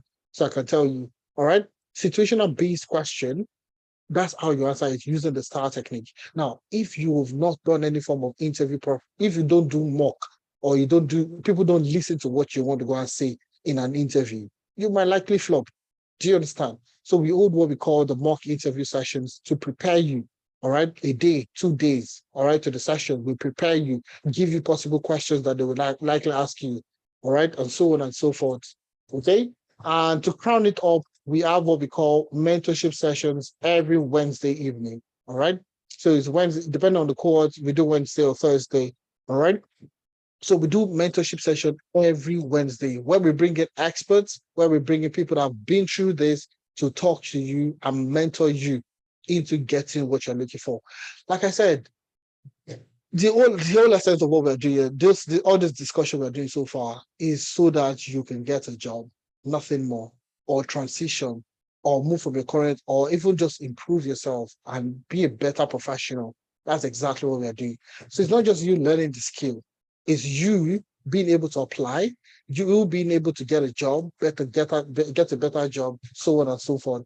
Now, let's explore the different career paths you can explore as a BA professional. So if you go for the business analysis training program, what can you learn? What can you become? You see, you can become a business analyst. You can become an IT business analyst. You can become a process analyst, an enterprise analyst, functional analyst, business architect, systems analyst, and requirement engineer. Now, the beauty about this career path is there are jobs for each of these career paths, and I'm going to show you because I don't like to. I like to talk, but I also like to show. So I've worked as a business systems analyst. All right, that's also the role of a business analyst. So if I look for business systems, see the business systems analyst, and I'm going to search for that. Okay, so you can see business systems analyst, okay, support analyst. This is 35 to 40K. Business systems analyst, design engineer, 70 to 75. Business analyst, this broker, this is 500 to 600 pounds per day. Per day. All right. BA workflow, you can see they mix it up. Business systems analyst, sustainability manager, data business analyst. So you see, there are so many roles for BA professional that you can actually take on. You could also look for just a normal BA. I don't usually tell people to just go for BA. All right. So you can look for BA. You can look for IT business analyst. There's also the IT business analyst. All right. IT business analyst. So all these roles exist. This is 55 to 65 to 67, 40 to 55, 50 to 55, and so on and so forth. And the beauty about this also is you can work contracts, okay, and say business analyst contracts, okay? So as a contractor, you earn more money, all right? There are more opportunities for contractors, all right? This is 600 pounds per day, all right? This is 5 to 550. This is finance business analyst. This is workplace business analyst, 450 to 500, 550. Now let's take a look at any of these career paths, okay? Let's take a look at this and look at what they're looking for, okay? So business analyst, deep experience in business analyst as business analyst working on other IT and change projects, other things will be taught. So everything is experience of complex system implementation projects, all those things will be taught. Experience of quantitative analysis, Microsoft Office tools, Excel, PowerPoint, Visio, all this will be taught. For Visio, you might not be working with Visio, you might be working with another tool called Draw.io. You're working with Draw.io, you'll be working with Lucidchart. You're working with Lucidchart and Draw.io to build the same thing. So if you can use Lucidchart, you can use Draw.io. You would also get to work with Visio. All right, you can work with Visio. Strong communication and stakeholder management. Those are the things that you'll be taught already, how to handle people and all that. So you see, there are quite a number of opportunities for BA professionals, okay? And obviously you can see these roles exist, all right? Earning in dollars, earning in pounds, and so on and so forth, all right? So that's for the business analyst. Now, the next one is the data analyst. So what roles can you go for data analyst? So you can work as a data analyst, business intelligence analyst, data analytics consultant, business data analyst, operations analyst, HR analytics manager, supply chain analyst, product analyst. So you can see quite a number of roles also you can go for once you finish the data analytics training program. Now, the next part also is, the next part also is the data scientist. So as a data scientist, you can work as a data scientist, obviously. You can work as a data analyst, data engineer, data scientist, data architect, data analytics manager, machine learning engineer, AI engineer, and business intelligence developer. All right. Now for the Power Platform engineer, all right, for Power Platform engineer, you can work as a Power Platform engineer, a BI engineer, a data analyst, automation developer, process improvement analyst, digital transformation consultant, business process analyst. You could also work as a Power BI developer. Now, the beauty about this is just for Power Platform, the Power Platform is a switch. I would like to, and I like to tell people what it is, okay? So Power Platform, I showed you, you could also work as a Power BI developer, okay? So if I just search for Power BI, so as a Power App developer, all right, you can also work as a Power App. You can also work as a Power BI developer.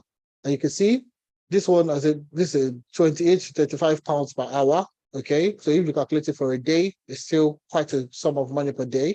All right, this is also Power BI developer, $400 to $500, just Power BI. Only Power BI, just Power BI as a tool on its own. And the Power BI and the Power Platform has four: Power BI, Power Automate, Power Virtual Agent, and Power Apps. So this is just Power BI. And you can see everything 400 to 500 pounds, $45,000, 450 to 500, 250 to 300, just Power BI. So what I tell most people, learn, just settle down to learn. And trust me, you're going to get so much reward for what you've learned. All right. So Power Platform Developer, these are the career paths you can actually go for. Now, talking about the growth internship is very, very simple. Okay, this is the point where you get to own your skill. Okay, you have 1 month to work on an immersive, projects, more immersive projects, and you can add this internship to your CV to tell potential recruiters that, oh, I've worked as a power platform engineer, or I've worked as a data scientist, I've worked as a data analyst, I've worked as a BA, with analytics. So those are the things, those are the add-on benefits, you going through the internship. All right. So you have 1 month to own your skills. So you have more industry projects you'll be working on. All right. So if somebody asks you a question, tell me about the time you solved the problem, okay, using stakeholder management or whatever it is, or tell me about a difficult stakeholder that you've worked with. You're not lying. You'll be drawing experience from the internship. All right. Tell me about the time you use the agile fundamental techniques to gather requirements and how you documented and all that. You would have built those things in class, all right, during the internship. All right. Now you'll be adding 6 projects depending on the program, an average of 6 projects during the internship. Now, during the program, you'll be doing 6 or more projects. So each technology that you learn, each framework you learn, you have a project to back up that particular skill. All right. So even during the internship, you get to work on more projects because that's what you get. That's only the thing that will get you better. Nothing more projects. Now, not any kind of projects. Not projects you download on YouTube and all that or Instagram. All right. Real life projects. Projects that we personally have experienced. So the BA professionals will give you their projects. The data analysts will give you projects. Data scientists, the same thing. So projects that we have worked on personally within the organizations, where our experience, we adjust it and use it to create case studies for the participants. All right. So project review with an expert. So you have a project review with an expert, an industry leader. Okay. So you're not just going through the projects, you're getting reviews, you're getting people told you the best things to do, the best practice within the industry, so on and so forth. All right. So these are the things that you learn during the internship. It's very, very important to go through.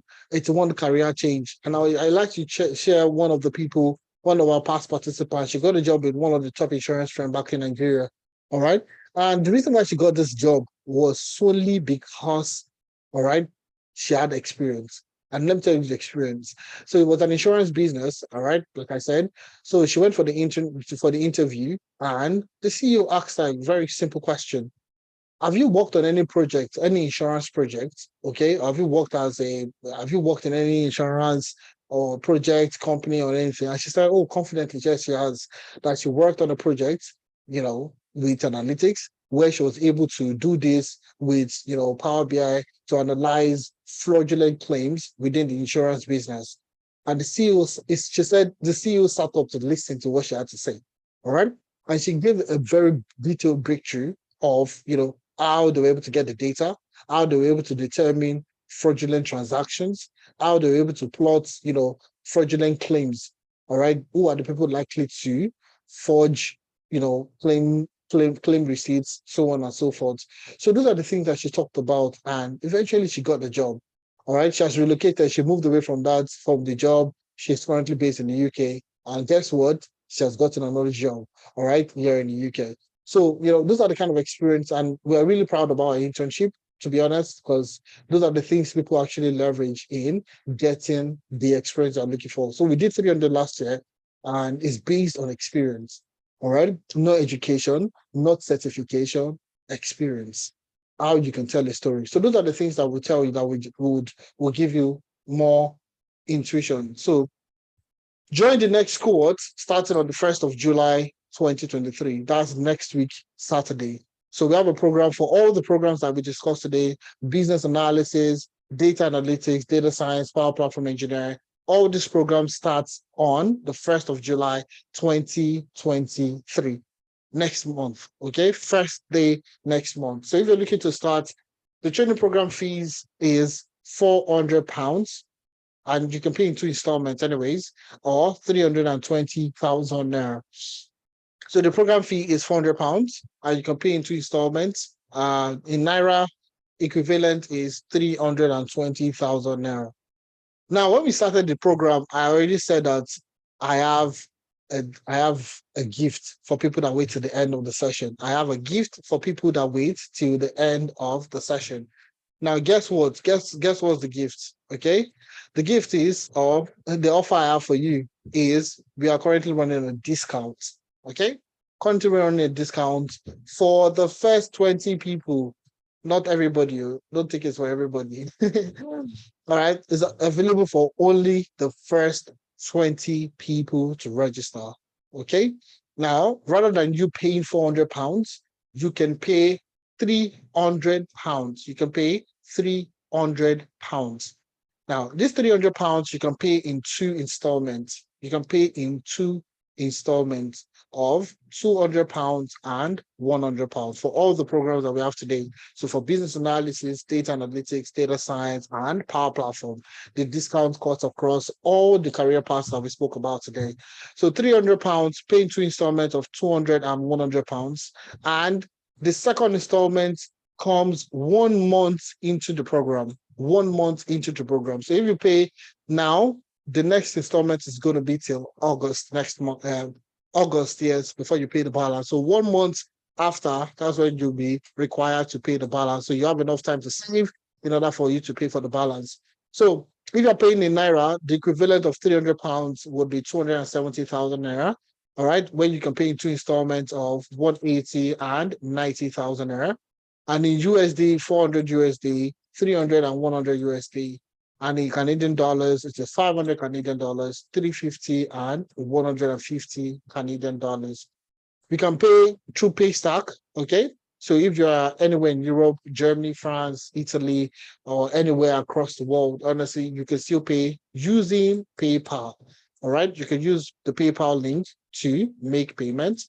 And Paystack also, you can use the Paystack link if you're in Ghana, you're in Sierra Leone, you are in Gambia, you are in any part of any other African country, you can use the Paystack link to make payments. So these are the discounts we have running at the moment, and it's only available for the first 20 people to register. It's only available for the first 20 people to register. All right. So these are the account numbers. All right.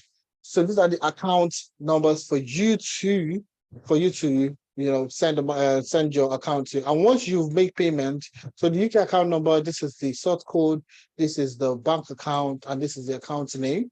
The Nigerian bank account is a Fidelity bank account. This is the account number, this is the account name, and these are the details for WhatsApp numbers that you can call if you have issues and thereabouts.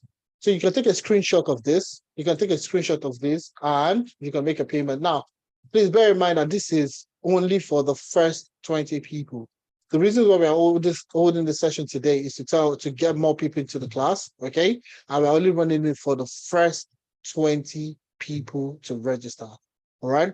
So if you want to be part of it, I get a lot of people, typically what happens is today's Friday, by latest Sunday, all the positions are filled up and, everybody has to pay the original fee of £400. And thereafter, people say, "Oh, if you mean I attended your session on Friday, I attended your session. I was trying to, all those things can be avoided by just signing up and putting in your foot and signing and just setting up yourself into the class. So, after you make payments, click on this link, okay? It's an analytics reg 6 link for you to register your payment. So you upload the proof of payment, we confirm, and we send you the welcome kit. We send you all the information that you need, all right? So these are the things that you'll be working with. This account number, like I said, you can take a screenshot to make payments, all right?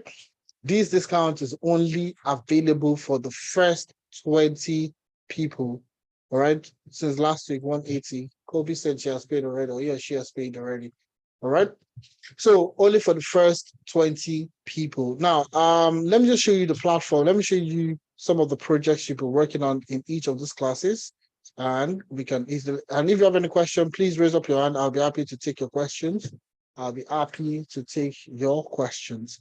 So I just want to show you the platform real quick before we call it a day. And if you have questions, please raise up your hand. I'll be happy to take your questions. I'll be happy to take your questions. All right, so let me show you the platform. It's called the Google Classroom. Everything is stored in the Google Classroom. Okay, everything is stored. And I'm going to start first with the Power Platform Engineering program. I'm going to open a new tab. All right, so this is the Power Platform Engineering program. I'm going to show you the classes they've gone through. So currently, they've done the Power App. They've built the Power App already. Okay, and I'm just going to go through the session where they were working, where they were building an actual application in class. Okay, Jen, I'm going to take note of your hand and I'm going to call you shortly. Just give me a second. So you see, for every class, it is recorded. Every class is recorded. And this is the recording, session recording. So this is the case study. Let's take a look at the case study for the Power App. Okay, so Power Platform case study. Customer booking solution for Air Station. This is an actual project that we have worked on, okay? And we use it to train participants. That's exactly what we're trying to talk about. So about Air Station, this is an actual air business, airline, okay? All right. At Air Station, we pride ourselves basically about Air Station. Just to give a brief intro about Air Station. Customer booking solution for Air Station. So let's see this. The process involves filling out paper forms, manual review, and coordination, and limited reporting capabilities. To overcome these challenges, Air Stations aim to streamline the booking process and enhance efficiency through Power Platform. You have been hired as a Power Platform engineer to automate the walk-in customer booking. So when you walk into the Air Station, okay, most times if you're trying to rebook or you're trying to adjust or you're trying to do anything in terms of the booking, you will need to, write on a piece of paper, give it to the attendant, and the attendant does, so how do you use Power Platform to automate this particular process? So that's when you now start to talk about Power App, Power Automate, and Power BI, okay, to build all this, okay? So we also have an inventory solution for DBB and Co. All right, so about DBB, about the solution, let's talk about the solution. As a forward-thinking company, BBD and Co. recognizes the need to embrace technological advancement to stay competitive. They are committed to leveraging innovative solutions and tools to enhance operational efficiency, streamlining processes, and deliver exceptional customer experiences. So exactly all the things they need to do. All right. Skeletal design of the app, the home screen, inventory entry form, submit button, so on and so forth. All the things you need to do. So when you're talking about software development, exactly what you need to do. All right. So let's take a look at one of the recording, the class recording, and you see exactly what we're talking about, what we're building in class. Okay. So all the classes run on the weekend, Saturday and Sunday. I'm just showing you some of the projects they're working on in class and how they're using this to build solutions. So that's the Power Platform. Let's give it a second to load. So you see Power Automate, the same thing, and these are all project-based. They are all project-based. So Power Virtual Agent, the class is going to start in, you see, scheduled for tomorrow, 1 a.m. And you see everybody, this is scheduled for tomorrow already. The link for tomorrow's session. Tomorrow is Saturday, so people are going to be joining the class. So that's Power Platform. This is C5. This is the the April cohort. This is the May cohort, sorry. May cohort. C5 is cohort 5. That's the May cohort. All right. So let's take a look at BA. Okay. All right. So this is the BA class. Okay. Also C5, cohort 5, 2305. That's the May cohorts, and you can see what they've done already. May, and this is just June, and you can see quite a number of things. So they've done the Excel class. Sorry, I don't know why it's taking so long. I think my internet is okay. All right, so this is the BA class, and you can see they started with Excel. You see the case study. All right, Cruise 6 travel company. Like I said, these are actual business case studies, experience-based case study. So there's a background. And essentially, let me read this, zoom in a bit. All right, as the travel industry continues to evolve, it becomes increasingly important for travel companies to offer personalized service that cater for individual needs. So you see, that's the beauty of you working on case studies, not just anyhow case studies that are industry relevant. all right, that you can easily talk to recruiters that, oh, I've built this solution. Oh, I built an analytics using to solve this particular travel company solutions and so on and so forth. So you can see all the tailored analysis that you're going to perform, so on and so forth. That's the first one. We also have malaria deaths case study for you to work on. All right. So these are the industry relevant case studies that you're working on. For Power BI, the same thing. You have a case study that you'll be working on, and you'll be building that using Power BI. Okay. So same thing with SQL. You move to SQL. From SQL, you work with the BA classes. And let's take a look at the BA class. All right, I think my internet is lagging behind a little bit. So let's just take a look. You can see they're currently working on building the application. No coding for Power Apps. No for Power Apps. No coding. Nothing coding at all. And let's just take a look at what it's going to build. What we are building at the moment. This is Kingsley, one of our in-house professionals building, teaching them how to build. And you can see how it's just moving the apps across, creating button, enter inventory, and you can see it's creating what? View inventory, okay? And it's building the app already for the business itself. So, all these things are important when you are trying to build your own Power App. So anyways, those are the things that we need to do. All right. So let's take a look at this business analysis. This is the first BA class. This is going to be an introduction to BA and all that. I'm just going to show you quickly what the BA class is all about. So this is the document. This is the welcome. This is one of our best guys, honestly speaking. So this is Linda. All right. She has an MSc in econometrics, BSc in econometrics, and see all the certifications she has gathered. Okay.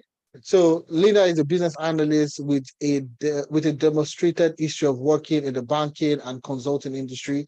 Linda will be facilitating the business analysis training. So you have people that have quite a number of years of experience, coming to hold your hands and guide you through the process of becoming a business analyst. So you see, career journey, she didn't start as a data business analyst, and that's the beauty.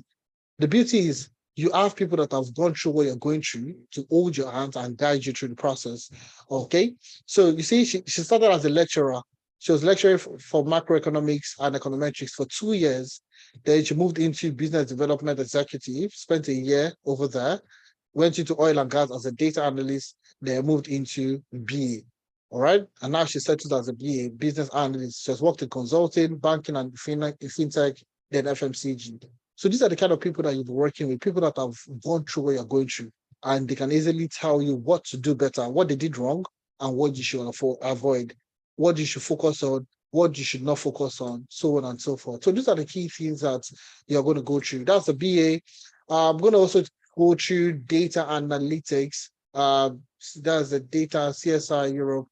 I'm going to say CSI. And let me just show you for the BA match code. Let me see the people. All right. So you can see the class. This is the BA, the May cohorts. All right. And you can see we have 42 people in here. Now, only 20 of these 42 people had to pay the original fee. All right. All right. Only 20 of them had to pay the original fee, or the discounted fee, I mean. The remaining 22 of them had to pay the original fee of £400. So if you're looking to get started, please, this is the best opportunity to make your payments. All right. So that's for the BA class. Data, let me see. Okay, Jen, I'm sorry. Okay. Do you know what? Let me just show you the data science, and I'm gonna move on from there. Okay, so data science, you can see we have 46 people in this class. So please, if you want to be part of the data science, submit your own, make your payment, secure your position, and let's take it up from there. All right. So let's take a look at the class for data science. And you see this, let me just use the most recent cohorts so you can see it properly, cohort 14. All right, so classes, currently, you can see this is the mentorship session we're talking about. Okay, so mentorship session happened this week. That is exactly what you have there. So mentorship session is going on. I'm just going to go straight into what we have there. So you can see we started from week 1. Okay, so week 1, dashboarding. So this is what we did first, and you see the case study.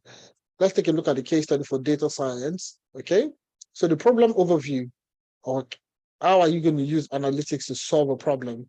Okay, Sterling wants to better understand their customer needs, preference, and behavior. Specifically, what to identify any pattern or trends. Sterling believes that leveraging the power of data can help them, blah, blah, blah. These are actual problems, okay, with actual data, with actual constant. The only thing that have been changed in this case studies, all the case studies you've seen so far, is the name and some personal details with the data itself, but they are actual businesses that you're going to be working on. All right. So this is for the Excel class. You using Excel to build a solution. All right. So this is the BA class. This is one of the BA class. I'm just going to show you. I don't know why it's taking a second for it to move. So this is Linda. She's the one taking the program. And you can see role of a business analyst, understand the business, where the business wants to be, proposed solution, like we said, current state, future state. So you see all the things that you've done today. It's beautiful stuff for a business analyst. So if you're looking for a business analyst, this place where we are, the analytics. That's the only place you can go to. Trust me. All right. So this is the mentorship session I told you about. This is Tony, on a very smart, very, very smart, diligent professional. All right. Talking to people. We also brought in people, all right, that have gotten jobs, participants, prior participants. What did they face? How did they face it? How did they get a job? How did they overcome those challenges? We did 300 last year, so we have a bank of people that come in to guide people. So they're usually very happy to come in, to come and tell people, this is how I did this is the challenges I faced. This is how I spoke to the recruiter. This is how I followed up with the recruiter. All right. So it's not just if a man that's always telling you, because if it comes from me every time, it looks like I'm sweet talking. But we get participants like Benga or Lagunju to come and speak also to tell them, how did you do your own? All right. People are just starting. Okay. How should they start? How should they move on? So you can also learn from other people that have gotten jobs. All right. So data science class, let me just show you what they did in class quickly.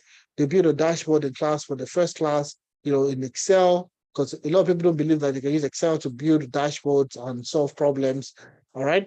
So let me take a look at the Tableau class, Future Tail Hotel. Okay. Let me take a look at that case study. So Future Tail Hotel, this is another case study for Power BI, for Tableau and Excel. All right, let's take a look at the case study. The online hotel reservation channels have dramatically changed booking possibilities and customer behavior. A significant number of hotel reservations are called off due to cancellation or no-show. The typical reason for cancellation include change of plans, scheduling conflict, blah, blah, blah. This is often made easier by the option to do so free of charge or preferably at a low cost, which is beneficial to the hotel guest. Now, this is an actual case study I personally worked on. So this hotel is based off in Nigeria, okay? So they were getting, and it's a major hotel in Lagos, so they were getting a lot of cancellation, all right? I was a contract role, went in, did the project, zoom out, zoom out. So what we did was to readjust the case study, all right, that particular scenario to suit this case study. So they had a lot of people canceling, all right, even though they were charged for canceling. So you book an hotel room for 100,000 naira, okay, and the customer cancels. All right, when the customer cancels, all right, they are charged, I think, about 10,000 naira for cancellation fee. All right, now the person booking is happy to cancel because, well, I'm not losing 100,000 naira. I'm only losing 90,000 naira. The hotel, on the other hand, is losing out what 90,000 naira. So the hotel they were getting a lot of cancellations like that, even though they were getting charges and nobody was coming in, but they were losing out the potential of making an extra 90,000 naira on each room. So they called, they called us in to come and say, like, okay, do you know what can you do? What can you recommend? What do you think we should go ahead? So what we did was to get the data. Now the booking, the number of adults coming in, the number of children, the number of weekend nights. So let me look for, there's a part where they now tell you booking status. Did the person cancel and did the person come in? All right, canceled or not? Okay, flag indicating if the booking was canceled or not. So these are kind of exciting projects you're going to work on as a data science, in data analysis, data science, power platform. These are the kind of intuitive projects you're working on. Because at the end of everything, you need to tie everything together. And essentially, how do you tie everything together? Through projects. Okay. And we have one of the best projects. I'll say it, I beat my chest everywhere. We have one of the best projects that you can be working on in any of the career path that you choose. So please, we're only looking at the first 20 people to register. So I'll leave the ground open now for questions and answers. So I'm going to call on Jen first of all. Jen, I know your hand has been up. I hope your hand is not paining you yet, but I hope you can hear. Jen, are you there?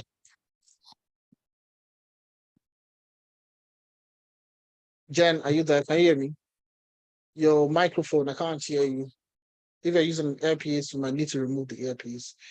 So let me call on Okpe while Jen is fixing while Jen is trying to walk around the audio. So Okpe Yemi, do you want to go next? Okpe Yemi, I've asked you to unmute yourself.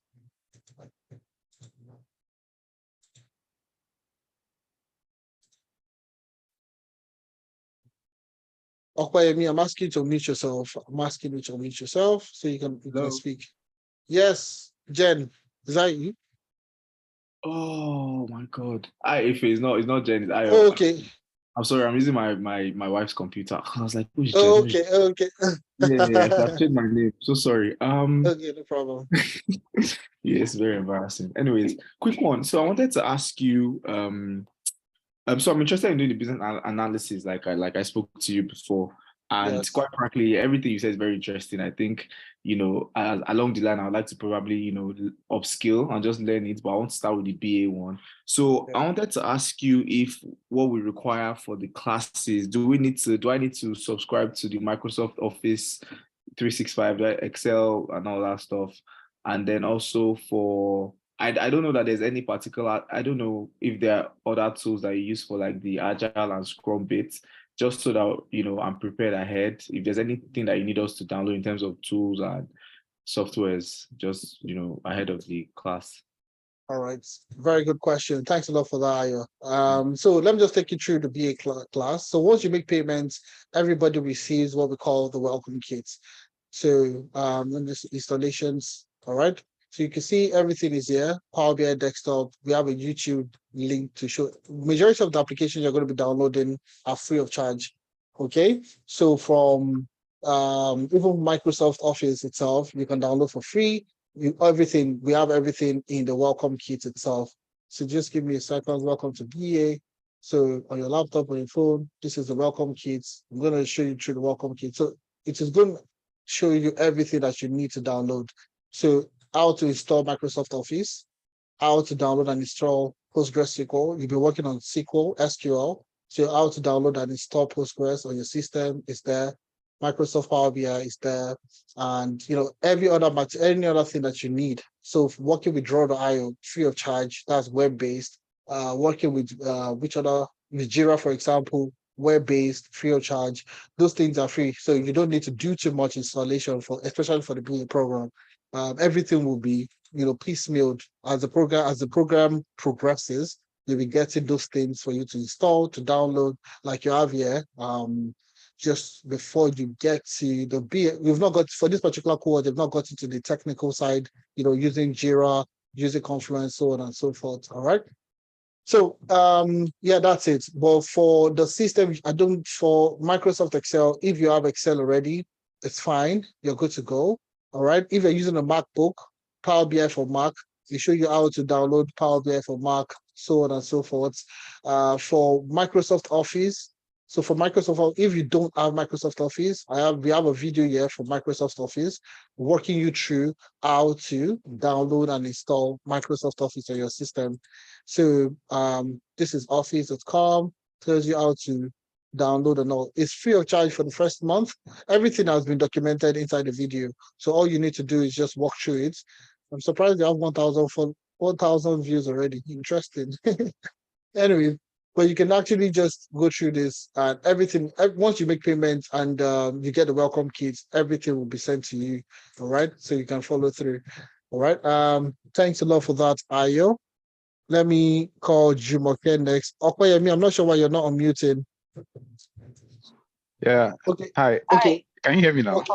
Okay, let me do what I used to do in primary school, and that's how I passed my primary school. Okay, Iyije, Baba Mimo Sha, one word. Okay, Jumoke, look on. Okoyemi, just you don't need to mute yourself. Okay, don't worry, it's fine. I will mute you back, Okoyemi. So Jumoke, go ahead, please. Okay, hi guys. Good afternoon.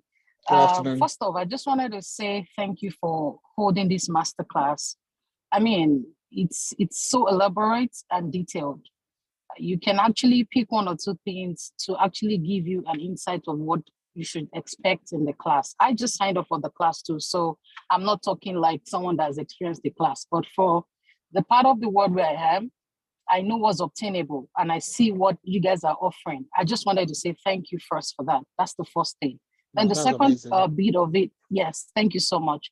I mean, you guys take your time to go through all of these detailed and, and you still give promos. That's fine. Now, the second part of it is I wanted to ask that. Let's assume someone wants to take all of this. You said that person has to start from somewhere. Is there any way you have in your program where if they sign up for one, they can probably get discount for other programs that you have? That's the first question. And if someone like me, let's assume I go through your program and I want to bring like 5 of my family members, because I mean, this is the point of us being in tech, right? How Yeah. do you give referrals? Can people get referrals for bringing people in? So those are my 2 questions, and if you can clarify that, that'll be fine. Thank you. All right. I think those are very, very good questions. Now, for returning, let me use referral first of all. So for referrals, if you bring in 5 people, you don't need to pay anything. Like, that's 100% discount for you yourself, you coming in. So those are the things that we do for referrals. So if you're coming in by yourself, okay, you don't. If you're bringing in 5 people, even if you're bringing in 4 people, we can work up as high as 90 to between, don't worry, we can work something out together. So it's not coming to my mind. But for 5 people, you're not paying anything free of charge. All right, not free of charge, but you're bringing in 5 people anyways.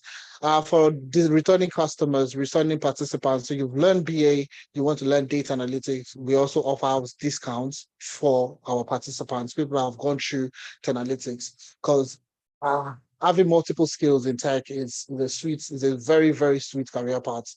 I won't lie to you. So you learn data analytics, you learn BA, you learn something else too. So you're not just stranded to just 2 career paths.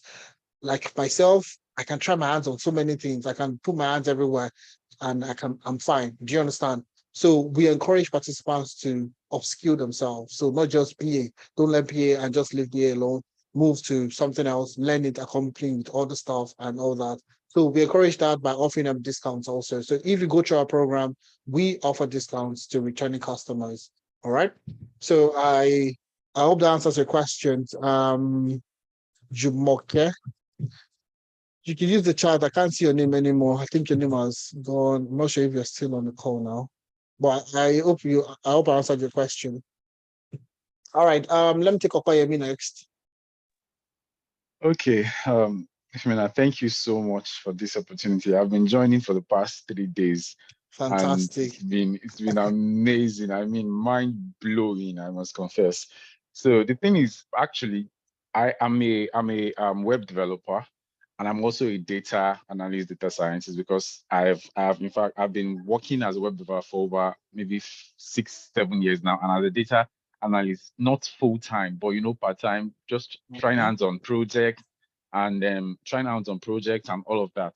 So I have vast experience also in I use SQL, I use Tableau, I use Excel very well. I mean advanced, all of that. So my point now is where I want to come in now is that I see a lot of job opportunities, and this I'm just trying to move into UK, Okay. All and right. in fact, and it's all good, and maybe in 2, 3 months I'll be. So I see a lot of job opportunities as a data science, and I see some advanced level in it, where in data engineering, where they get we get job descriptions like in AM, they put AWS and as Azure into data science, and you see some things like code, I can't remember, advanced data engineering terminologies.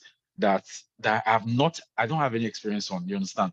But I Yeah. understand that, you have to start from somewhere, then you Yeah. grow on the job, maybe things like that. But even at that, I'm looking at how can I come in into your program, because I love most especially the projects, the vast projects you guys have. It's crazy. I would love to be in there, and because I want something that would really give me this challenging, and that would tax me so much. And because I really don't want to sit down and start learning I'm sitting down in SQL classes or sitting down in Excel classes, because Yeah. I've done this maybe You've done that four, already. 5 years ago, and even recently I've still done refresher courses and I've done projects. So I really don't want to sit in those. I really want to go. If you want to test me on Excel, it's fine. I can do that. Then you see that my level in Excel. Test me in SQL, fine. Text me. In fact, I still did Akarank. I don't know if you know Akarank. Akarank, yeah, no Yeah, Akarank, I yeah. still took their this thing, SQL. their SQL this thing, and I passed. I do a lot of this thing. So I really That's don't good. want that basic thing. So I'm trying to know where this can come in for me, someone like me now, that I just want that, in the what they call it, in the data science classes now. I see where you mentioned computer vision, machine learning. Yes, That is machine where learning. those are the parts that I really want to. I would really like to have, as to come in and train on, because the ones before that is SQL, basic Python, all those things. I do all of that. So I really want those advanced level. Then also, you see, Power Platform Engineer, because when you were designing this thing, and you were designing it, what was coming to my head was CSS. How we use CSS and Yeah. HTML and Bootstrap to design front end solutions, and things like that. And I was looking at it like, if I get this expertise too, I think with my knowledge in software development and all of that is actually going to help me build better solutions in Platform. Power So Platform, definitely. yeah, I think so yes, so that would give you a good experience, no doubt about that. yeah, yeah, you understand. And Yeah. when you open the onreads.co.uk and I saw the amount on jobs on, I You was like, dey come enter on, your man. IRB. Yeah, yeah, come on, yeah, come on. So I actually, so another thing I would like to ask now is what the previous lady Jumoke asked.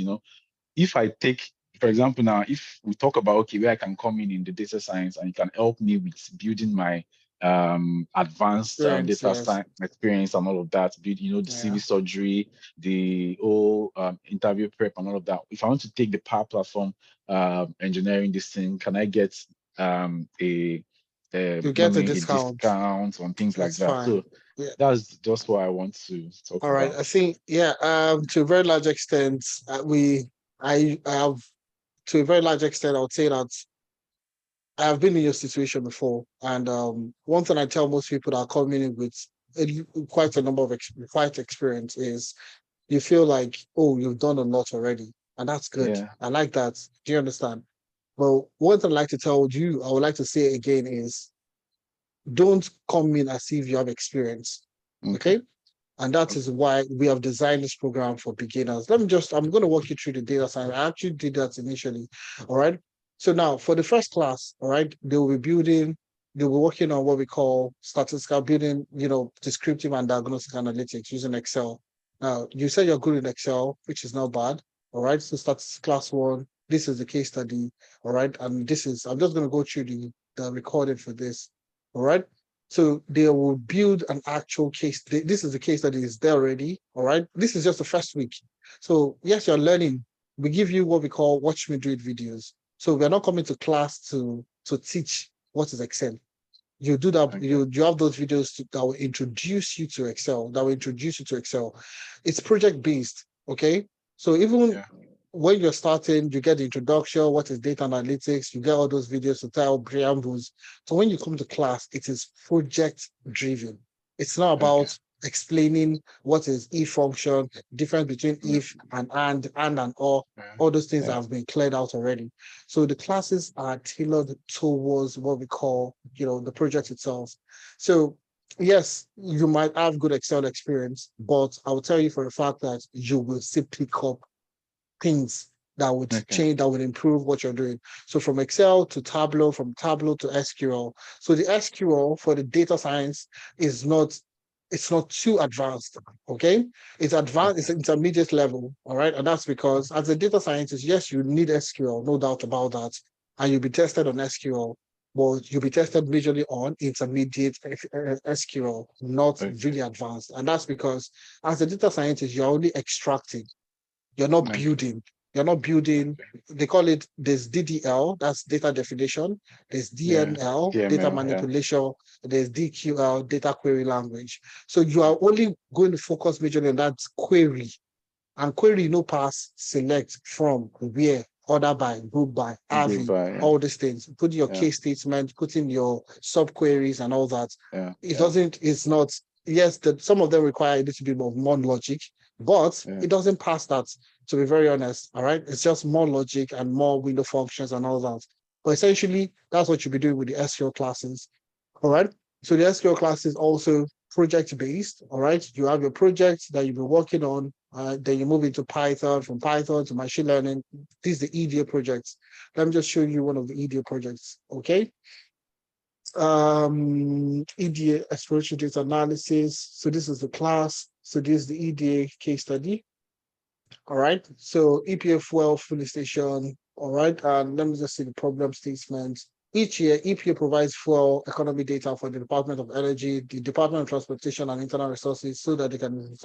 You are now familiar with how to use pandas, NumPy, Matplotlib, the data analysis for, so on and so forth. They're looking for you to build, an exploratory data analysis to tell the story about the business objectives, where they are, where they should focus on, so on and so forth. Identify the features are good predictors for a better fuel economy. So those are the things that you'll be working on. You have the data sets, everything is provided for you. And let's just go through the video. Sorry, this might take a few seconds to load, but essentially you'll be working on projects. The same thing with machine learning. Let me just go through one of the machine learning classes. This is 13. I'll just go to 12. So that's 12 is, I think that would be like the February quartz. Okay.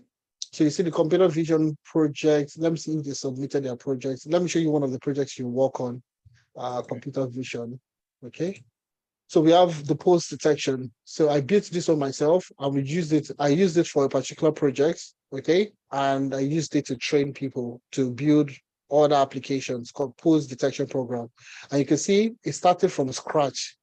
It's literally started from scratch. Okay. So you don't need any prior experience. It's going to be teaching you everything from scratch. Also explaining the ML program. I used MediaPipe. MediaPipe is designed by Google. All right. So Google designed this, built the application. They did the whole detection by themselves. The best thing is that you can leverage it as a data scientist. All right. So rather than you building your own deep learning models, Google has done that. You will just leverage it in your own code and use it for whatever you want to use it for.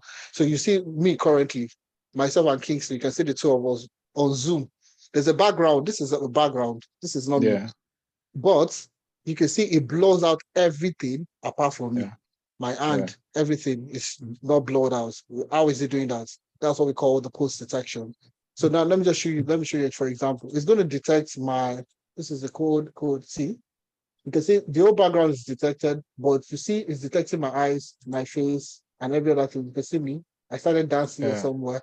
All right. So you can see it's detecting my full. So if I even move back, you notice that it's still detecting. If I stand up, it will still detect me. Do you understand? That's post detection. And those are the kind of projects you'll be working on in the data science program. You have more, we're still building more projects, we're still putting more projects to get people into the space itself. So anyways, that's the kind of things you'll be working on. Like I said, I've gone through this, and the only thing that works, honestly speaking, is not theory, it's projects. Okay. So those are the kind of things that we'll be working on essentially.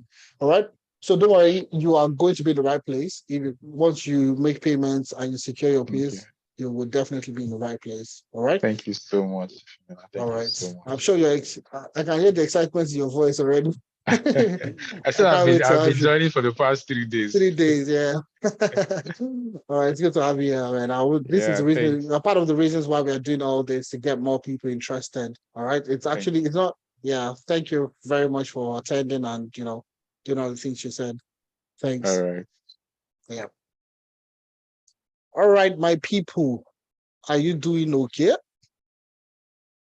Okay. So any other question? Any other question? I'm going through everything. I'm just going to show you some other people. Let me just show you some other testimonials that we have. Okay, Rafiat is somebody like I think I've said this several times. I started working with the post office last year. I had an engagement. I was doing the session. During the session, she heard my voice. She sent me a message and she was like, "Oh, if you when did you join?" I told her I joined about 3 weeks. Just about 2, 3 weeks. Like, I recently joined, but apparently she joined like 3 weeks, a month before I joined. She joined before, so she currently works there as a business analyst. And I was like, "Okay, do I know you from somewhere?"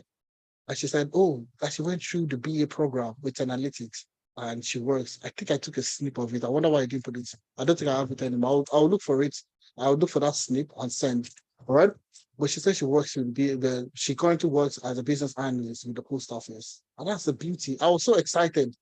Like, so if I'm going to if I ever find myself in the office, I'll probably just chat up and say, like, "Oh, I'm in the office." Do you understand? That's the Nigeria. I went for the end of the year party last year for post office. And because I was the only black Nigerian African on the team. Yes, I could relate, we could joke and all that, but there is nothing like when you see a Nigerian or an African, you're like, "Oh, how are you? How far? What's this up?" Do you understand? That interaction is what we're looking for. Well, I have that already. Do you understand? Just by we doing this, and these are part of the testimonials that we have from last year. All right. Same thing with Benga Olagunju. Do you understand? Business data analyst, also based in the UK. These are the people that are getting jobs. All right. And you see all these roles: business data analyst. Okay, it's a business analyst with data experience. Majority of in the next even now, say majority of the BA roles have a spice of data analytics. And the beauty of our data business analysis training program is you can still apply for roles of data analyst. That's the beauty. It doesn't say that you're a data analyst, you should only apply for data analyst role. You can still take in some data analyst roles. All right. So that's exactly what you have here. You can see Olagunju went through the data analytics program, but currently works as a business data analyst. So we have quite a number of business data analysts within our training program. So Whistling also got a job with Shell as a sales analyst. So when you're searching for a job online, take for example, you go on, let me see any of these job sites. All right. And rather than searching, you're a data analyst. All right. Rather than searching for data analyst, just search for analyst. The keyword of what we call analyst. All right. Search. All right. And you would see the number of jobs that will come out. All right. Analyst. See, I've never gotten to data analyst. You have what? 8,849 jobs for just the keyword analyst. So you have product analyst, you have sales analyst, business analyst, senior analyst, conflict analyst, laboratory analyst, rebate analyst, PMO analyst, finance analyst, interim analyst, treasury analyst. So anything that has the keyword analyst, you will see it and you will not be hiding yourself. So Whistling got a job as a sales analyst, as a what? Sales analyst. And those are the key things that we tell our participants. Don't restrict yourself to just because you learn data analytics, you are searching for data analyst. And that's the reason why we have this for all our participants also. The jobs you can apply for as a data analyst, business intelligence, business analytics consultant. So we have an internal memo that we give them. So when you join, you get the memo. It gives you a list of jobs you can apply for. So when you learn data analytics, it's not only data analytics you can learn. There are quite a number of all the jobs you can actually apply for. This is just a tip of the iceberg, okay, that you can apply for. Trust me. All right. So, those are the testimonials that we have. This is Olubemi, business data analyst based in Canada. We have Emeka, Western Union, digital data analyst. Utman, business intelligence officer with the NHS. Idris Adebisi, also data engineer, went through the full stack data science program, currently works as a data engineer. All right. Data scientist also with the NHS, that's ABB. And one thing I usually tell most people, first proper job in the UK after data analytics training, first proper job. And I want you to read meaning to that. First proper job in the UK. And the first proper job is what? a data scientist position with who? With the NHS. All right. So those are the key things. A lot of people say that, oh, I'm old, I'm this, I don't have this, I don't have strengths, I don't have this, I'm not smart. People just give excuses for themselves. Do you understand? And that's why we're telling most people, get started, just start.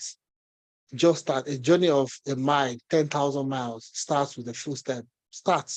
All right. And you would see yourself one day at a time taking it, and you have some of the best supports.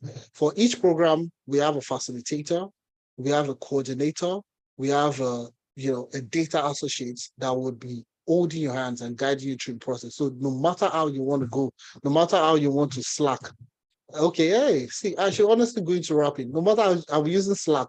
So if you Slack, we use Slack to communicate to get you back. Okay. So if you Slack, we use Slack to Slack you back. Anyways, so we use Slack. Okay, we leverage Slack. All right. So I'm just going to show you the platform Slack. So let's say the data science program. This is core 3. You can see all the programs that we have internally, externally, and everything that we're using. See all the programs, everything that we have here. So you see, let me just look for a particular problem. Somebody has a problem.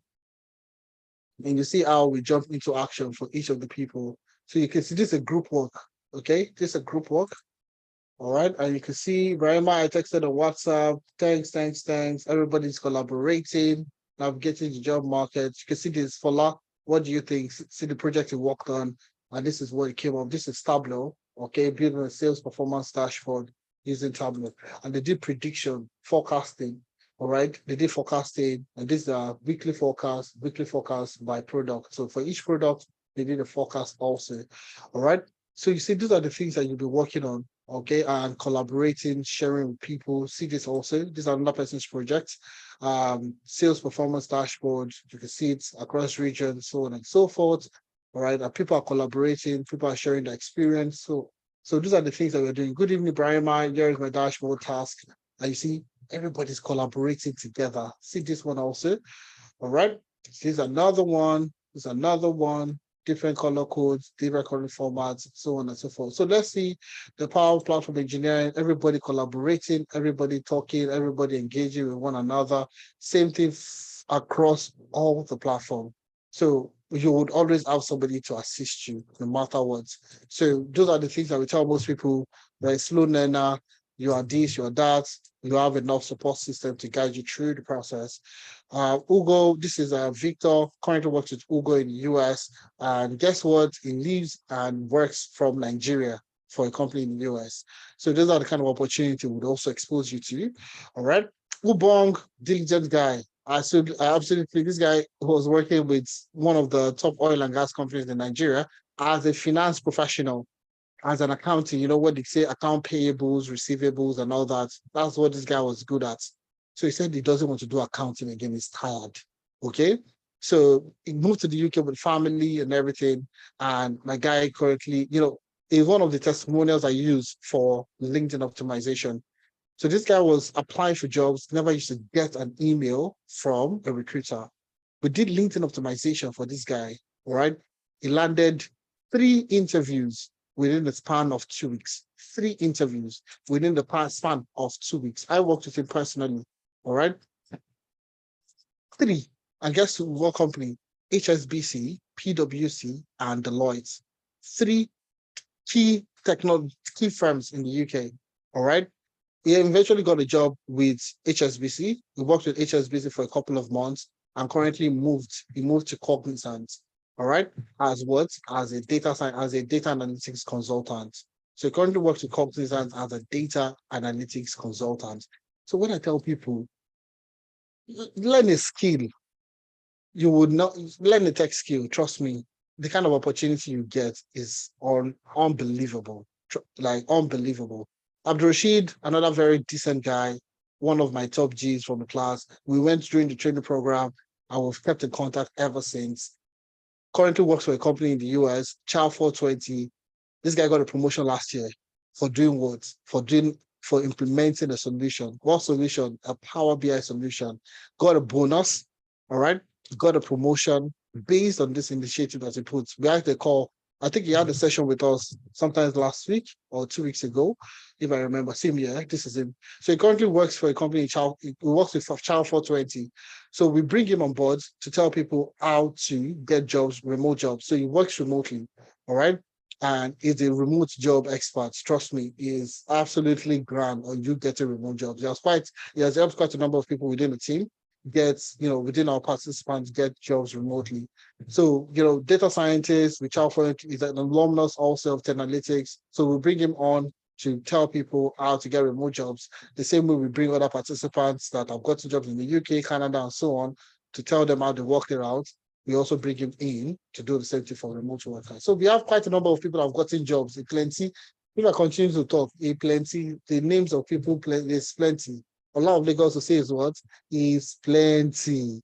So this is what we do, all right? This is what we do. This is what we're good at. And we beat like I said, we are the best in the world. Trust me. You want to compare us to any other person, do the comparison, and you see that even in terms of prices, this is the best price you will get in the industry for the services that we're rendering. And the reason why our prices are this low, because a lot of people will send me messages, are you sure you're good? Are you sure you're too cheap comparing to other people? This is too affordable. It's too, and I'm like, the goal of the analytics is nothing more than getting more Africans in tech. That's the goal, honestly speaking. Getting a job in tech. That is why we are doing this thing. Nothing more, nothing less. All right. That's why we're here on the Friday. All right. I don't have a life. I'm talking to people, trying to get the best experience to show you, to tell you the distinctions about this career path so you can choose one and get into it, focus on it, grow, and become an expert.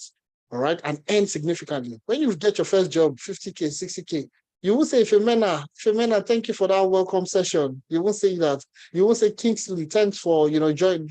You won't say all that. You won't say, Femena, come and take this 10 grand to take care of yourself. You'll forget.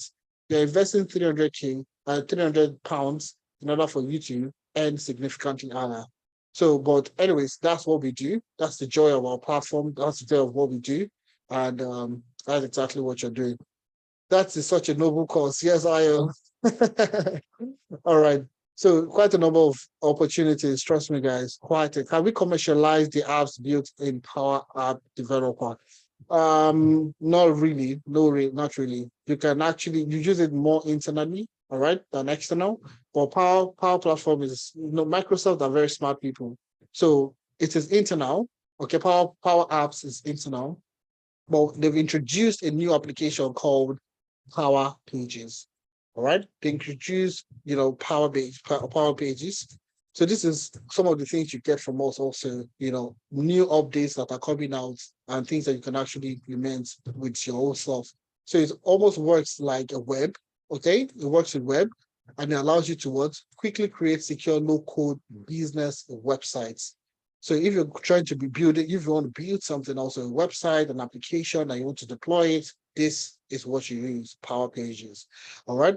So do more with less by enabling your team, not just developers, to create professional websites, so also get to market faster at lower cost. So these are the things that you can also deploy alongside the Power Platform, Power App, and all that. This is also a part of the Power Platform itself.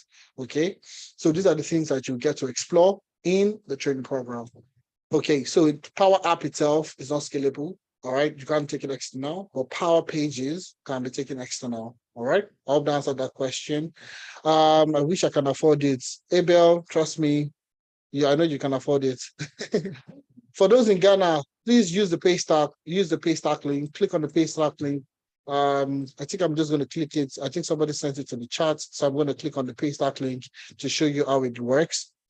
So once you click on the Paystack link, it's going to take you to this particular page, all right? And all you can do is select the course you want, all right? So if you're going to be paying in Ghana cedis, Paystack will do the conversion for you. We don't do the conversion. So if you're going to be going for example, business analysis, all right? You select full or part payments. Let's say you take part payment, for example. All right, part payment is 180,000 naira. One, If you want to buy for 2 people, you want to buy for your girlfriend, your wife as a birthday present, it's the best. This is the best gift you can give to anybody. All right. So add to bag and check out. All right. So you put in your information and all the things you need to put in there, and you're good to go. All right. Now, if you're using the PayPal, all right, the PayPal link is divided into full and part payments. If you click on that of part payments, it's also going to link up for you. All right, where you can pay part payment of £200. All right. So you click on buy now and you put in your information, you put all the things you're looking for, and you're good to go. All right. So either of those 2 platforms, either in Europe, you're in Canada, you use the PayPal. And if you're in Ghana or any other African country, please use the Paystack. Use Paystack. All right. I think the day is well spent. If I don't have any question, please, there's a quote of, okay. Yes, there's a quote after July. We run the program every month, every single month. July, August, September, October, November, December. Yeah, essentially that's what we're doing all the way. So even though even if you can't meet up with the July quote, please ensure that you get yourself into the August and anyone throughout the year. All right. So guys, like I said, this is only available for the first 20 people to register. Only available for the first 20 people to register. Okay. So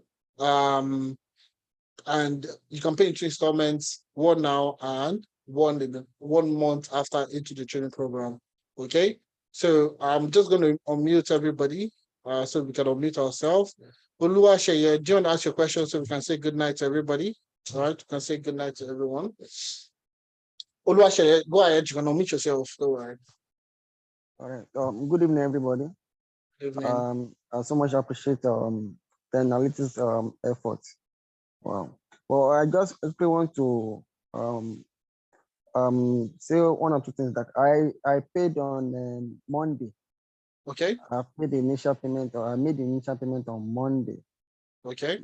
But I learned that at least after 3 working days, it will be refilled and the welcome kit will be sent across. Okay. Up to now, but even though when I was filling the after payment, I hope to start in August, or no, in August 5th, which was the you second indicated option. August, right? Yes, as BA. Okay. All right.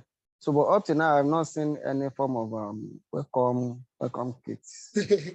No, you shouldn't get okay. If you want the welcome kit, we'll send it to you. But most times, if you defer all the way to August, you'll likely not get any confirmation. You'll get a confirmation email, but you won't get the welcome kit. Okay. Yes, you won't get the welcome kit till you are starting the program. So the welcome kit is to welcome you into the program itself. So by the August, you should get the welcome kit and all the things that you need, all the materials. Like how many days to the commencement of the program in August will I get the welcome kit? No, before you get it, at least 2 weeks before the program. You should get it 2 weeks before the program. You'll get the welcome kit. Okay. So but second week in July, you will get all the materials you need to get started. Okay. But up to now, I have not even gotten any welcome address regarding the payment at all. I mean, so okay, I'm kind of perhaps the. Okay, let me follow up on that. Okay, Oluwaseye Elegbede, right? Elegbede, yeah. Elegbede. Yeah, Elegbede. That's true. Where are you from? Sorry. Yeah, Ogun State. Ogun State. Okay, I know I know Ondo people. They have their own as Elegbede. So I'm not sure that's Elegbede. All right, no, it's fine. It's fine. I'm learning something new. That's good. So don't worry, leave that with me. I'll follow up on that and see you. Ensure that you get the information. You could also check your spam.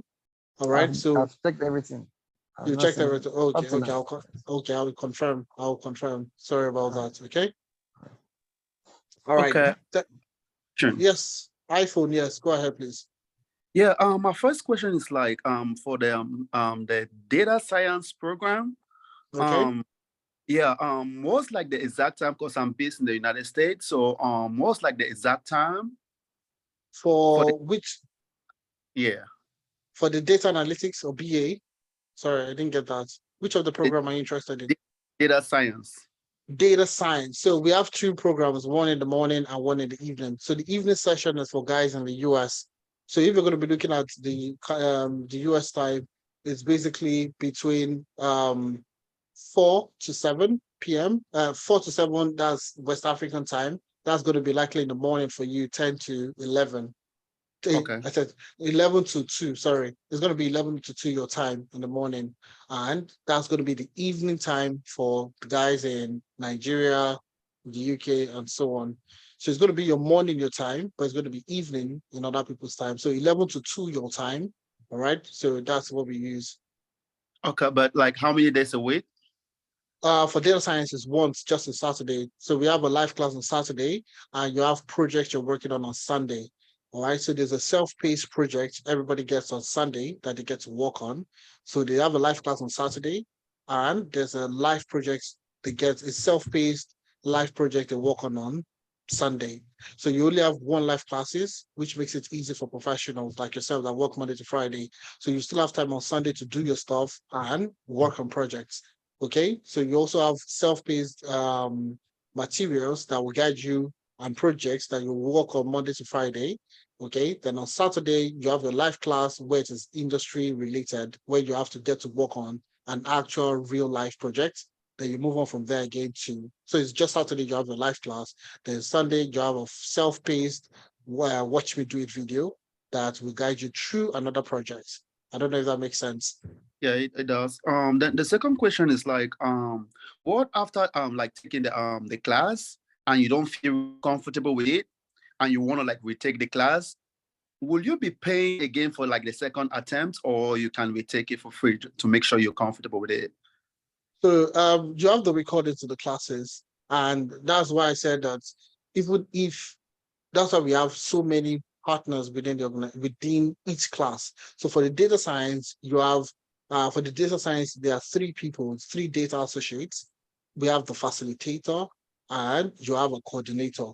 So you would have people around you to guide you through the projects. Okay, not just the projects, but even explaining. We have drop-in sessions during the week to explain further. So there are so many initiatives that we have put together to ensure that people actually flow through the classes. And even if you find yourself lost one way or the other, all right, the recordings are for life. So there's no need for you to jump into another program where you now spend another 3 months. There's no guarantee that the person might stay to the end. Do you understand? So that's why we have those recordings, the materials, the experts, they're always on the platform. The Slack channel, is always there to get people ready, get people interested and all that. So I don't know if that makes sense to you. Okay, that's cool. Yeah, makes sense. Yeah. So don't worry, there are quite a number of people, yeah, that would literally be holding your hand and guiding you through. So it's not like you're alone and you're live. Nobody's going to leave you alone. I showed you the Slack channel where you can interact with not just the coordinators, but the participants, the facilitators, everybody.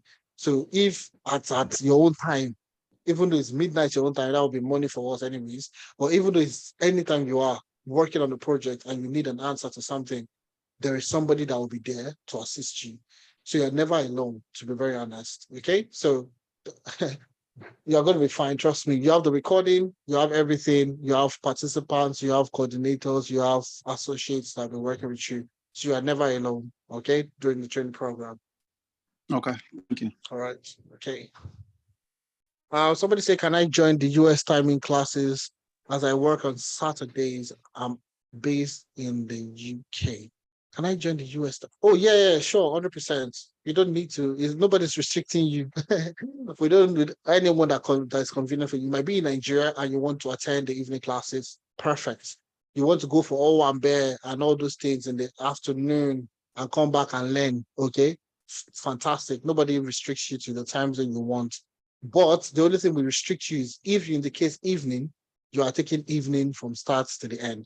If you take morning, you're taking morning from start to the end. You can't say, oh, I missed the morning session. Oh, I want to come back to join the evening session. You don't mix them up. All right. And there's a reason why we don't mix them up. Okay. So that's the only thing. All right. Yeah. So Zoom user, let me take you. Who's the Zoom user? Hello. Hello, Zoom user. Let's hear from you. Hi. well done for all the introduction you've done today. That was very useful. My question to you is, I'm interested in the BA program. However, Okay. as part of the program of the package, are you guys going to cover Power BI and SQL, please? Yes, 100%. So it's part of the program. I'm just going to go through the BA program. So yes, sorry, yes, it's yes. So this is it here. So you have Power BI, Excel, Power BI, and SQL will be covered. And I can even take you through the class to prove it again to you one more time that you'll be going through all the things. We do everything that we say we do. All right. So I'm just going to go through. This is where all the materials are stored. This is the business analysis. EU is Europe, that's Europe region. All right. And NA, North America. So this is the morning and the evening session. And this is one of the reasons why we don't mix those two classes together, morning and evening session. Let's just go through the Europe session. And you see, you start with your Excel class, Excel 1 and 2, you move to Power BI 1 and 2, all right, and you do SQL also. So you have the SQL videos, all right, you have the class 1 where you work on the project, all right. So you see this is the project you're working on and all the things that you need to get started. So SQL, these are the classes that you're doing. So you see this particular one is fraudulent transactions in the bank. So how do you use SQL to answer critical questions about fraudulent transactions within the bank? All right. So like I said, these are all actual case studies. Okay. So as a BA person, you would be learning Excel, Power BI, and SQL. So you're 100%. Okay, thank you. All right. Thank you very much. Yeah. Felix, let me hear from Felix quickly. Yeah, thank you. I'm happy to attend this program. I learned a lot, and I'm about to register for the BA program. What I want to understand, you are giving 20 discount for 20 first person. How Yes. will you know? How can we with indicator, which indicator will tell us that we are among the 21st person? You understand?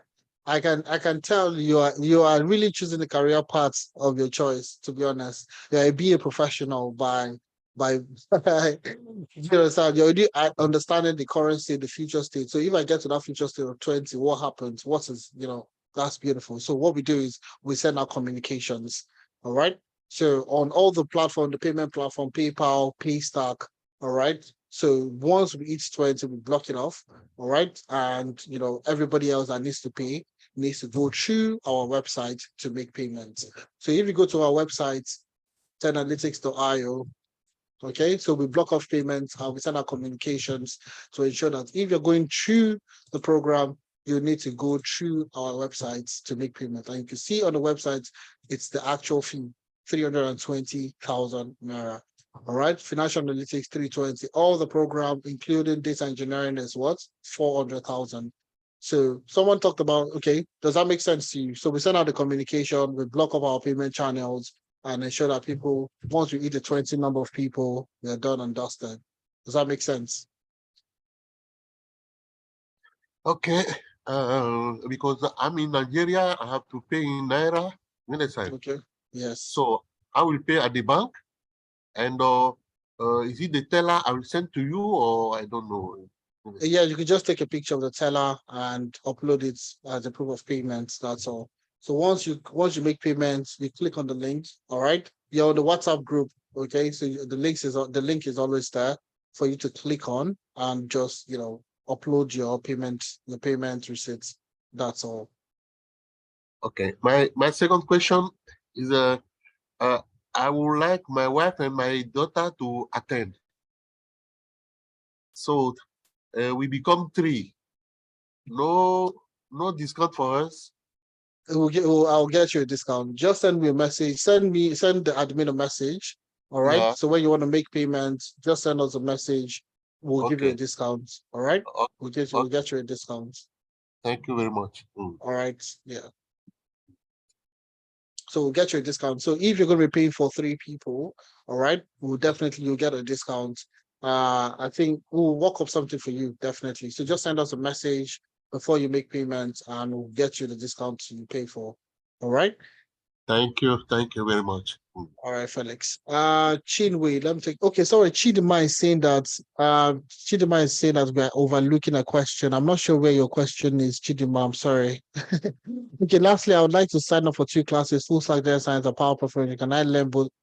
Nah. In as much as I want you to, like I said, if we're profits oriented, if we're looking for money, I will tell you to pay for 3 of them, and you cope. But trust me, one is a lot for you to cope because a lot of learning. So we're not just teaching you just to learn. All right, we're teaching you to get a job. It's two different things entirely. All right, so we're teaching you this skill to land a job of your choice. All right, so if you're taking data science is immersive. Power platform also is immersive. So it's not going to be something you can mix together. Trust me, you won't be able to cope. You won't. So choose one, just choose one that you're going to stick with for the next 2-3 months, and you're good to go. All right. When you finish, we can give you discount to attend another program. Okay. But taking the 2 concurrently, it's not going to be easy, Chidima. All right. It's not going to be easy. Even if you're not working, it's not going to be easy. All right. Even the person who they work, it's still going to be very difficult. So, Chinwe, let me take you quickly. All right.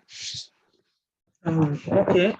Your class was very insightful.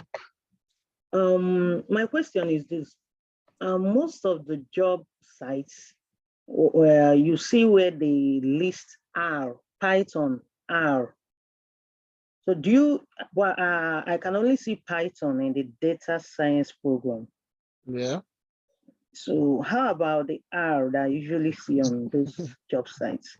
All right. R is more statistical based. So only if you're going to be working in majority of the research firms, okay, market research, Okay. that's where you see them using R. But now the good thing is it is R or Python. It's never just So R. either. Is either of the 2. All right. So if you're good with Python, now let me show you my own personal. Let me show you something I worked on. This was a project. It was my own personal. I applied for a job. They gave me a task, and I'm going to use that as a point of contact. So you see exactly what I'm talking about. So I'm just going to go. I think I've showed this in previous sessions. I'm not sure if. Let me just show you. This is BBC. So I applied for this role as a senior data analyst role, with BBC here in the UK. All right. So I'm just going to walk you through the project itself. So you see, in this task, we would like you to analyze, manipulate using a programming language of your choice. Okay. What's there? SQL, R, Python. So now what we are doing for our program, we teach you the 2, SQL and Python. That's for the data science, data engineering. You will learn SQL and Python. For other programs, they learn only SQL. But for data science, data engineering, you learn SQL and Python.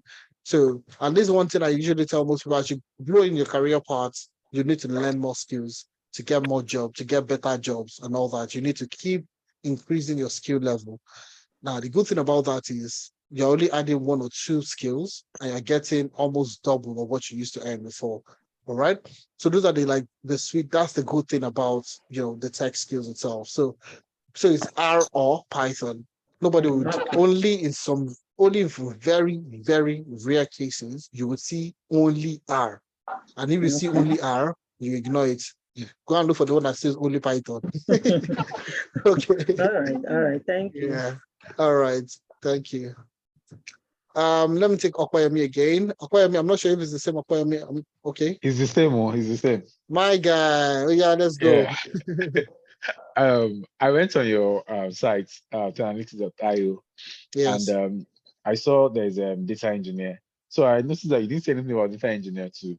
And I also noticed that it's 400K. Then I'm looking at, because I'm actually stuck now, after everything I've told you. So I'm stuck between choosing either the full stack data science that you mentioned, or I should just go for the data engineering. You understand? So I want to know how the 20 people slots affects the the data engineer. And after everything I mentioned, after everything I told you earlier, do you think it's okay for me to go for the data engineering? So the data engineering, I didn't talk about that today because that's what we did yesterday. I did this yesterday. I did data engineering yesterday, so you might have missed that particular aspect. So today was majorly focused on the business and data side, which is data analytics, data science, and business analysis, Power Platform also. These are all business focused. The data engineering, on the other hand, is more back-end focused. Getting data is like the plumber within the organization. So data is scattered everywhere. Do you understand? So this data engineer that will now start going up and down to looking for where the data is, pulling it, extracting the exactly, extract, transform, and load. Wonderful. That's good. So, that's what the data engineer does. So now the good thing about the data engineering program is also very detailed, okay? Going through all the things you need to learn. Introduction to data engineering, SQL, you'll be working with Postgres or MySQL, you'll be working with programming language Python, you'll be learning Linux, you'll be learning built-in ETL pipelines, working with API, web scraping, and all that. All right. You'll be working with Apache Airflow for orchestration and scheduling. That's basically automation. So when you build your pipeline, when you build a pipeline that is moving data from SAP, from Salesforce, from the web, from all those places, okay, from an S3 bucket in AWS, from all this, how do you ensure that you're not doing it manually every day? All right. It's the Apache Airflow that would orchestrate, all right, and schedule and automate the process essentially. So that's what you use Apache Airflow for. Then the next thing is cloud engineering. So you would learn AWS. Okay. So AWS, you work with, the Redshift, S3 buckets, you work with EC2 instances, you work with all the things you need to work with in order for you to do cloud engineering in AWS. All right. And the last but not least, version control, CI/CD, you do all that using GitHub. All right. So these are the technologies you're going to work with in the data engineering training program. So that's exactly what you need to work with in the data engineering program. So you take it, it's beginner friendly. You start beginner, like starting with what is the data. Do you understand what is data? What's the difference between a database, data warehouse, data mart, data lake, delta lake? There are new technologies that are coming out. All right. So all this is what's the difference between that? What's the difference between on-premise, cloud, moving from all these things? What's normalization? What's the first normal form, second normal form, third normal form, denormalization? What is, all the concepts that you need to understand. You start from there. What is data architecture? What are the different types of data architecture? What is data schema? What, Snowflake, star schema? How do you even design it? This is what we did yesterday. All right, that's what we designed yesterday. And you see everything is there. This is a fact and dimension table, build your data model. So that's what we did yesterday. All right. And we were able to build a data model from scratch. Do you understand? In the class yesterday. I joined from the start, but I didn't.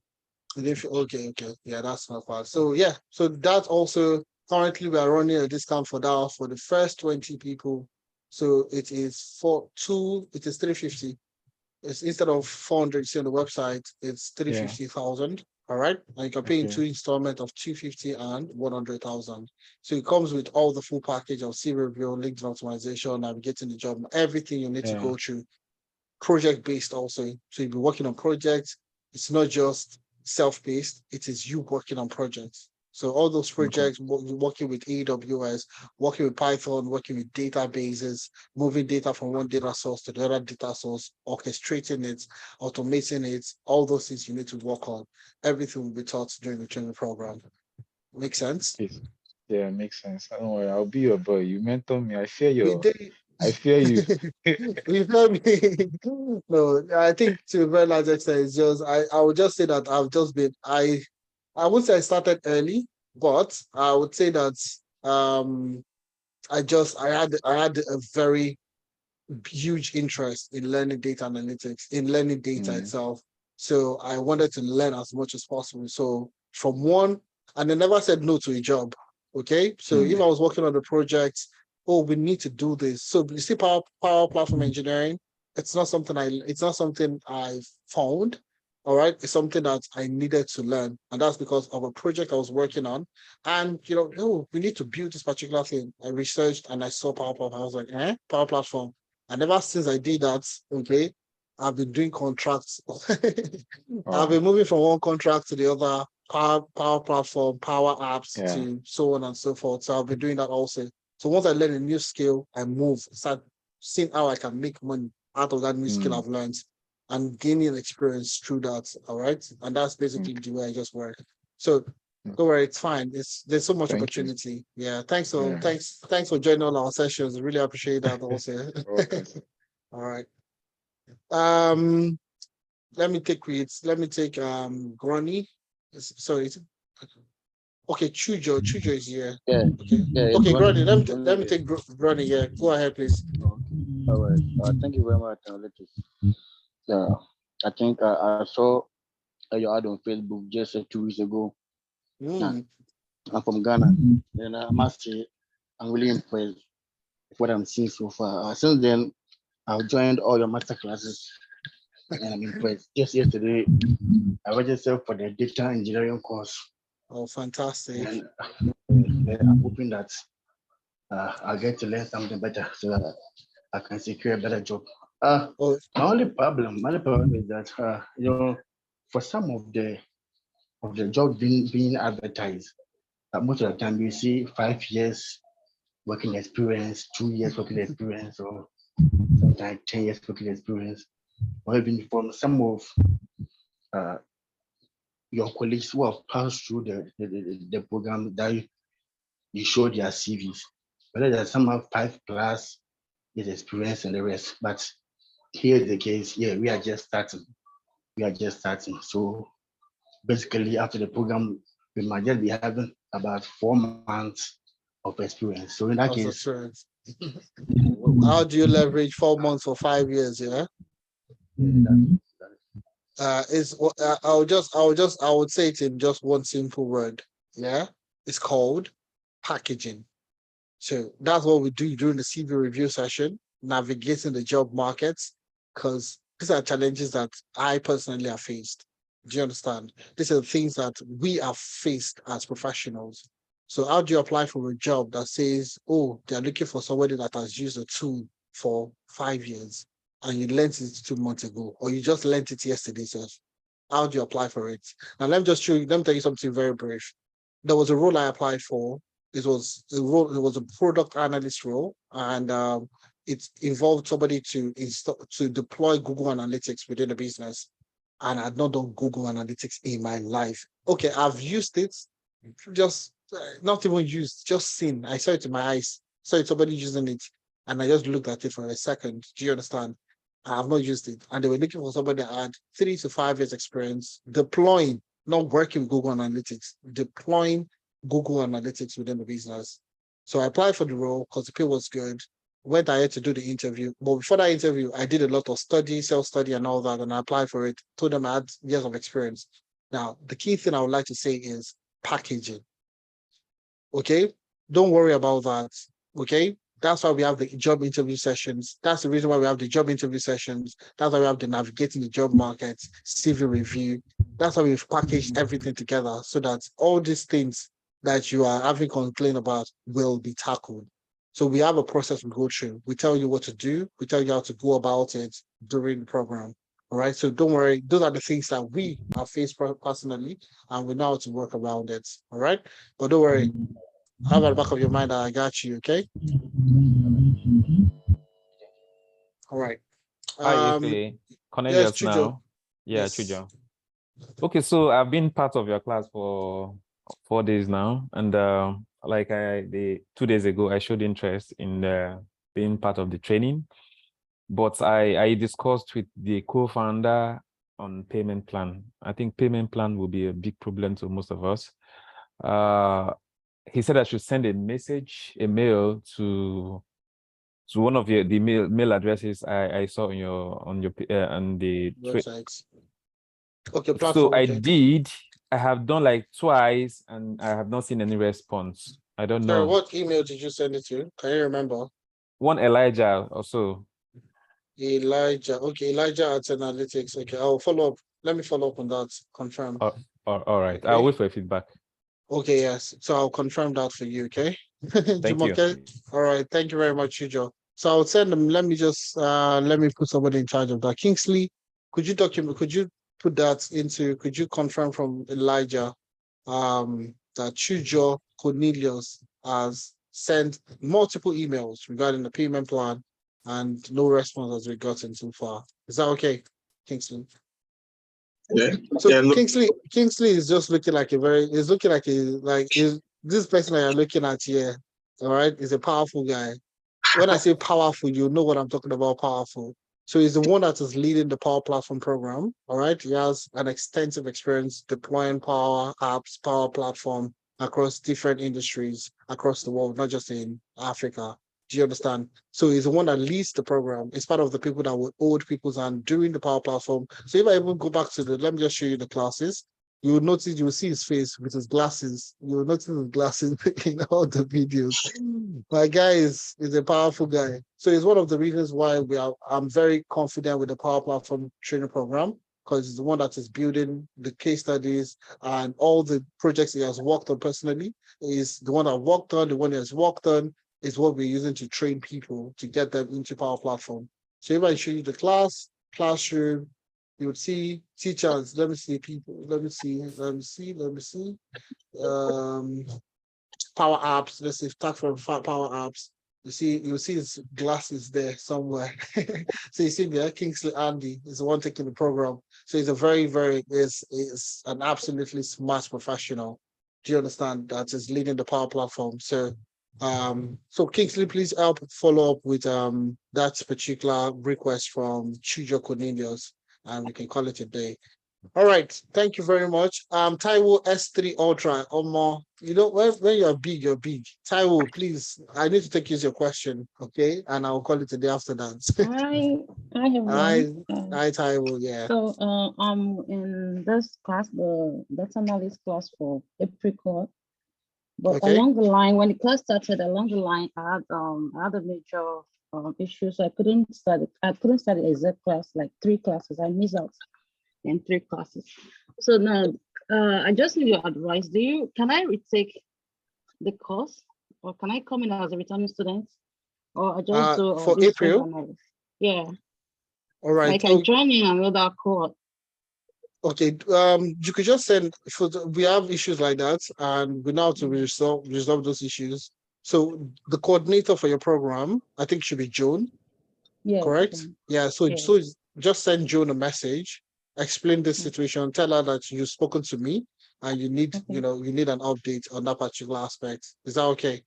Oh yeah, that's fine. Thank you. Yeah, that's no problem. You can always speak to your coordinator. All right, that's Okay. perfect. All right, thanks a lot, Thank you. Taiwo. That's You're welcome. we totally understand the situations like that. All right, guys. Thank you very, very much for attending this program. Really appreciate you taking our time on a Friday night where you're supposed to be eating catfish and pepper soup, or going for a party, or going playing games, or whatever. You spent the last almost 4 hours with Analytics, and I hope you got value for your time, honestly speaking, because at the end of everything, time is still money, regardless. So thanks a lot for taking our time to listening to the session, and I hope you learned from the session. Kingsley, also, do you want to say a thing or two before we call it a day? Okay. Thank you so much, guys, for taking out time, and for you that you've made up your mind to want to start your career path. I advise you take that decision now. Now is the best time for you to take that decision. All right. So I look forward to seeing you class July 1st. Thank you, Femina. Okay, yes. Thank you very much for that. I'm just going to drop my email for everyone. Well, there's an email for everyone. I think it's you can just send it. You can just send it to, if you're on the group chats, just send a message to any of the admin. So if you have any issues, you want to make payments, you have issues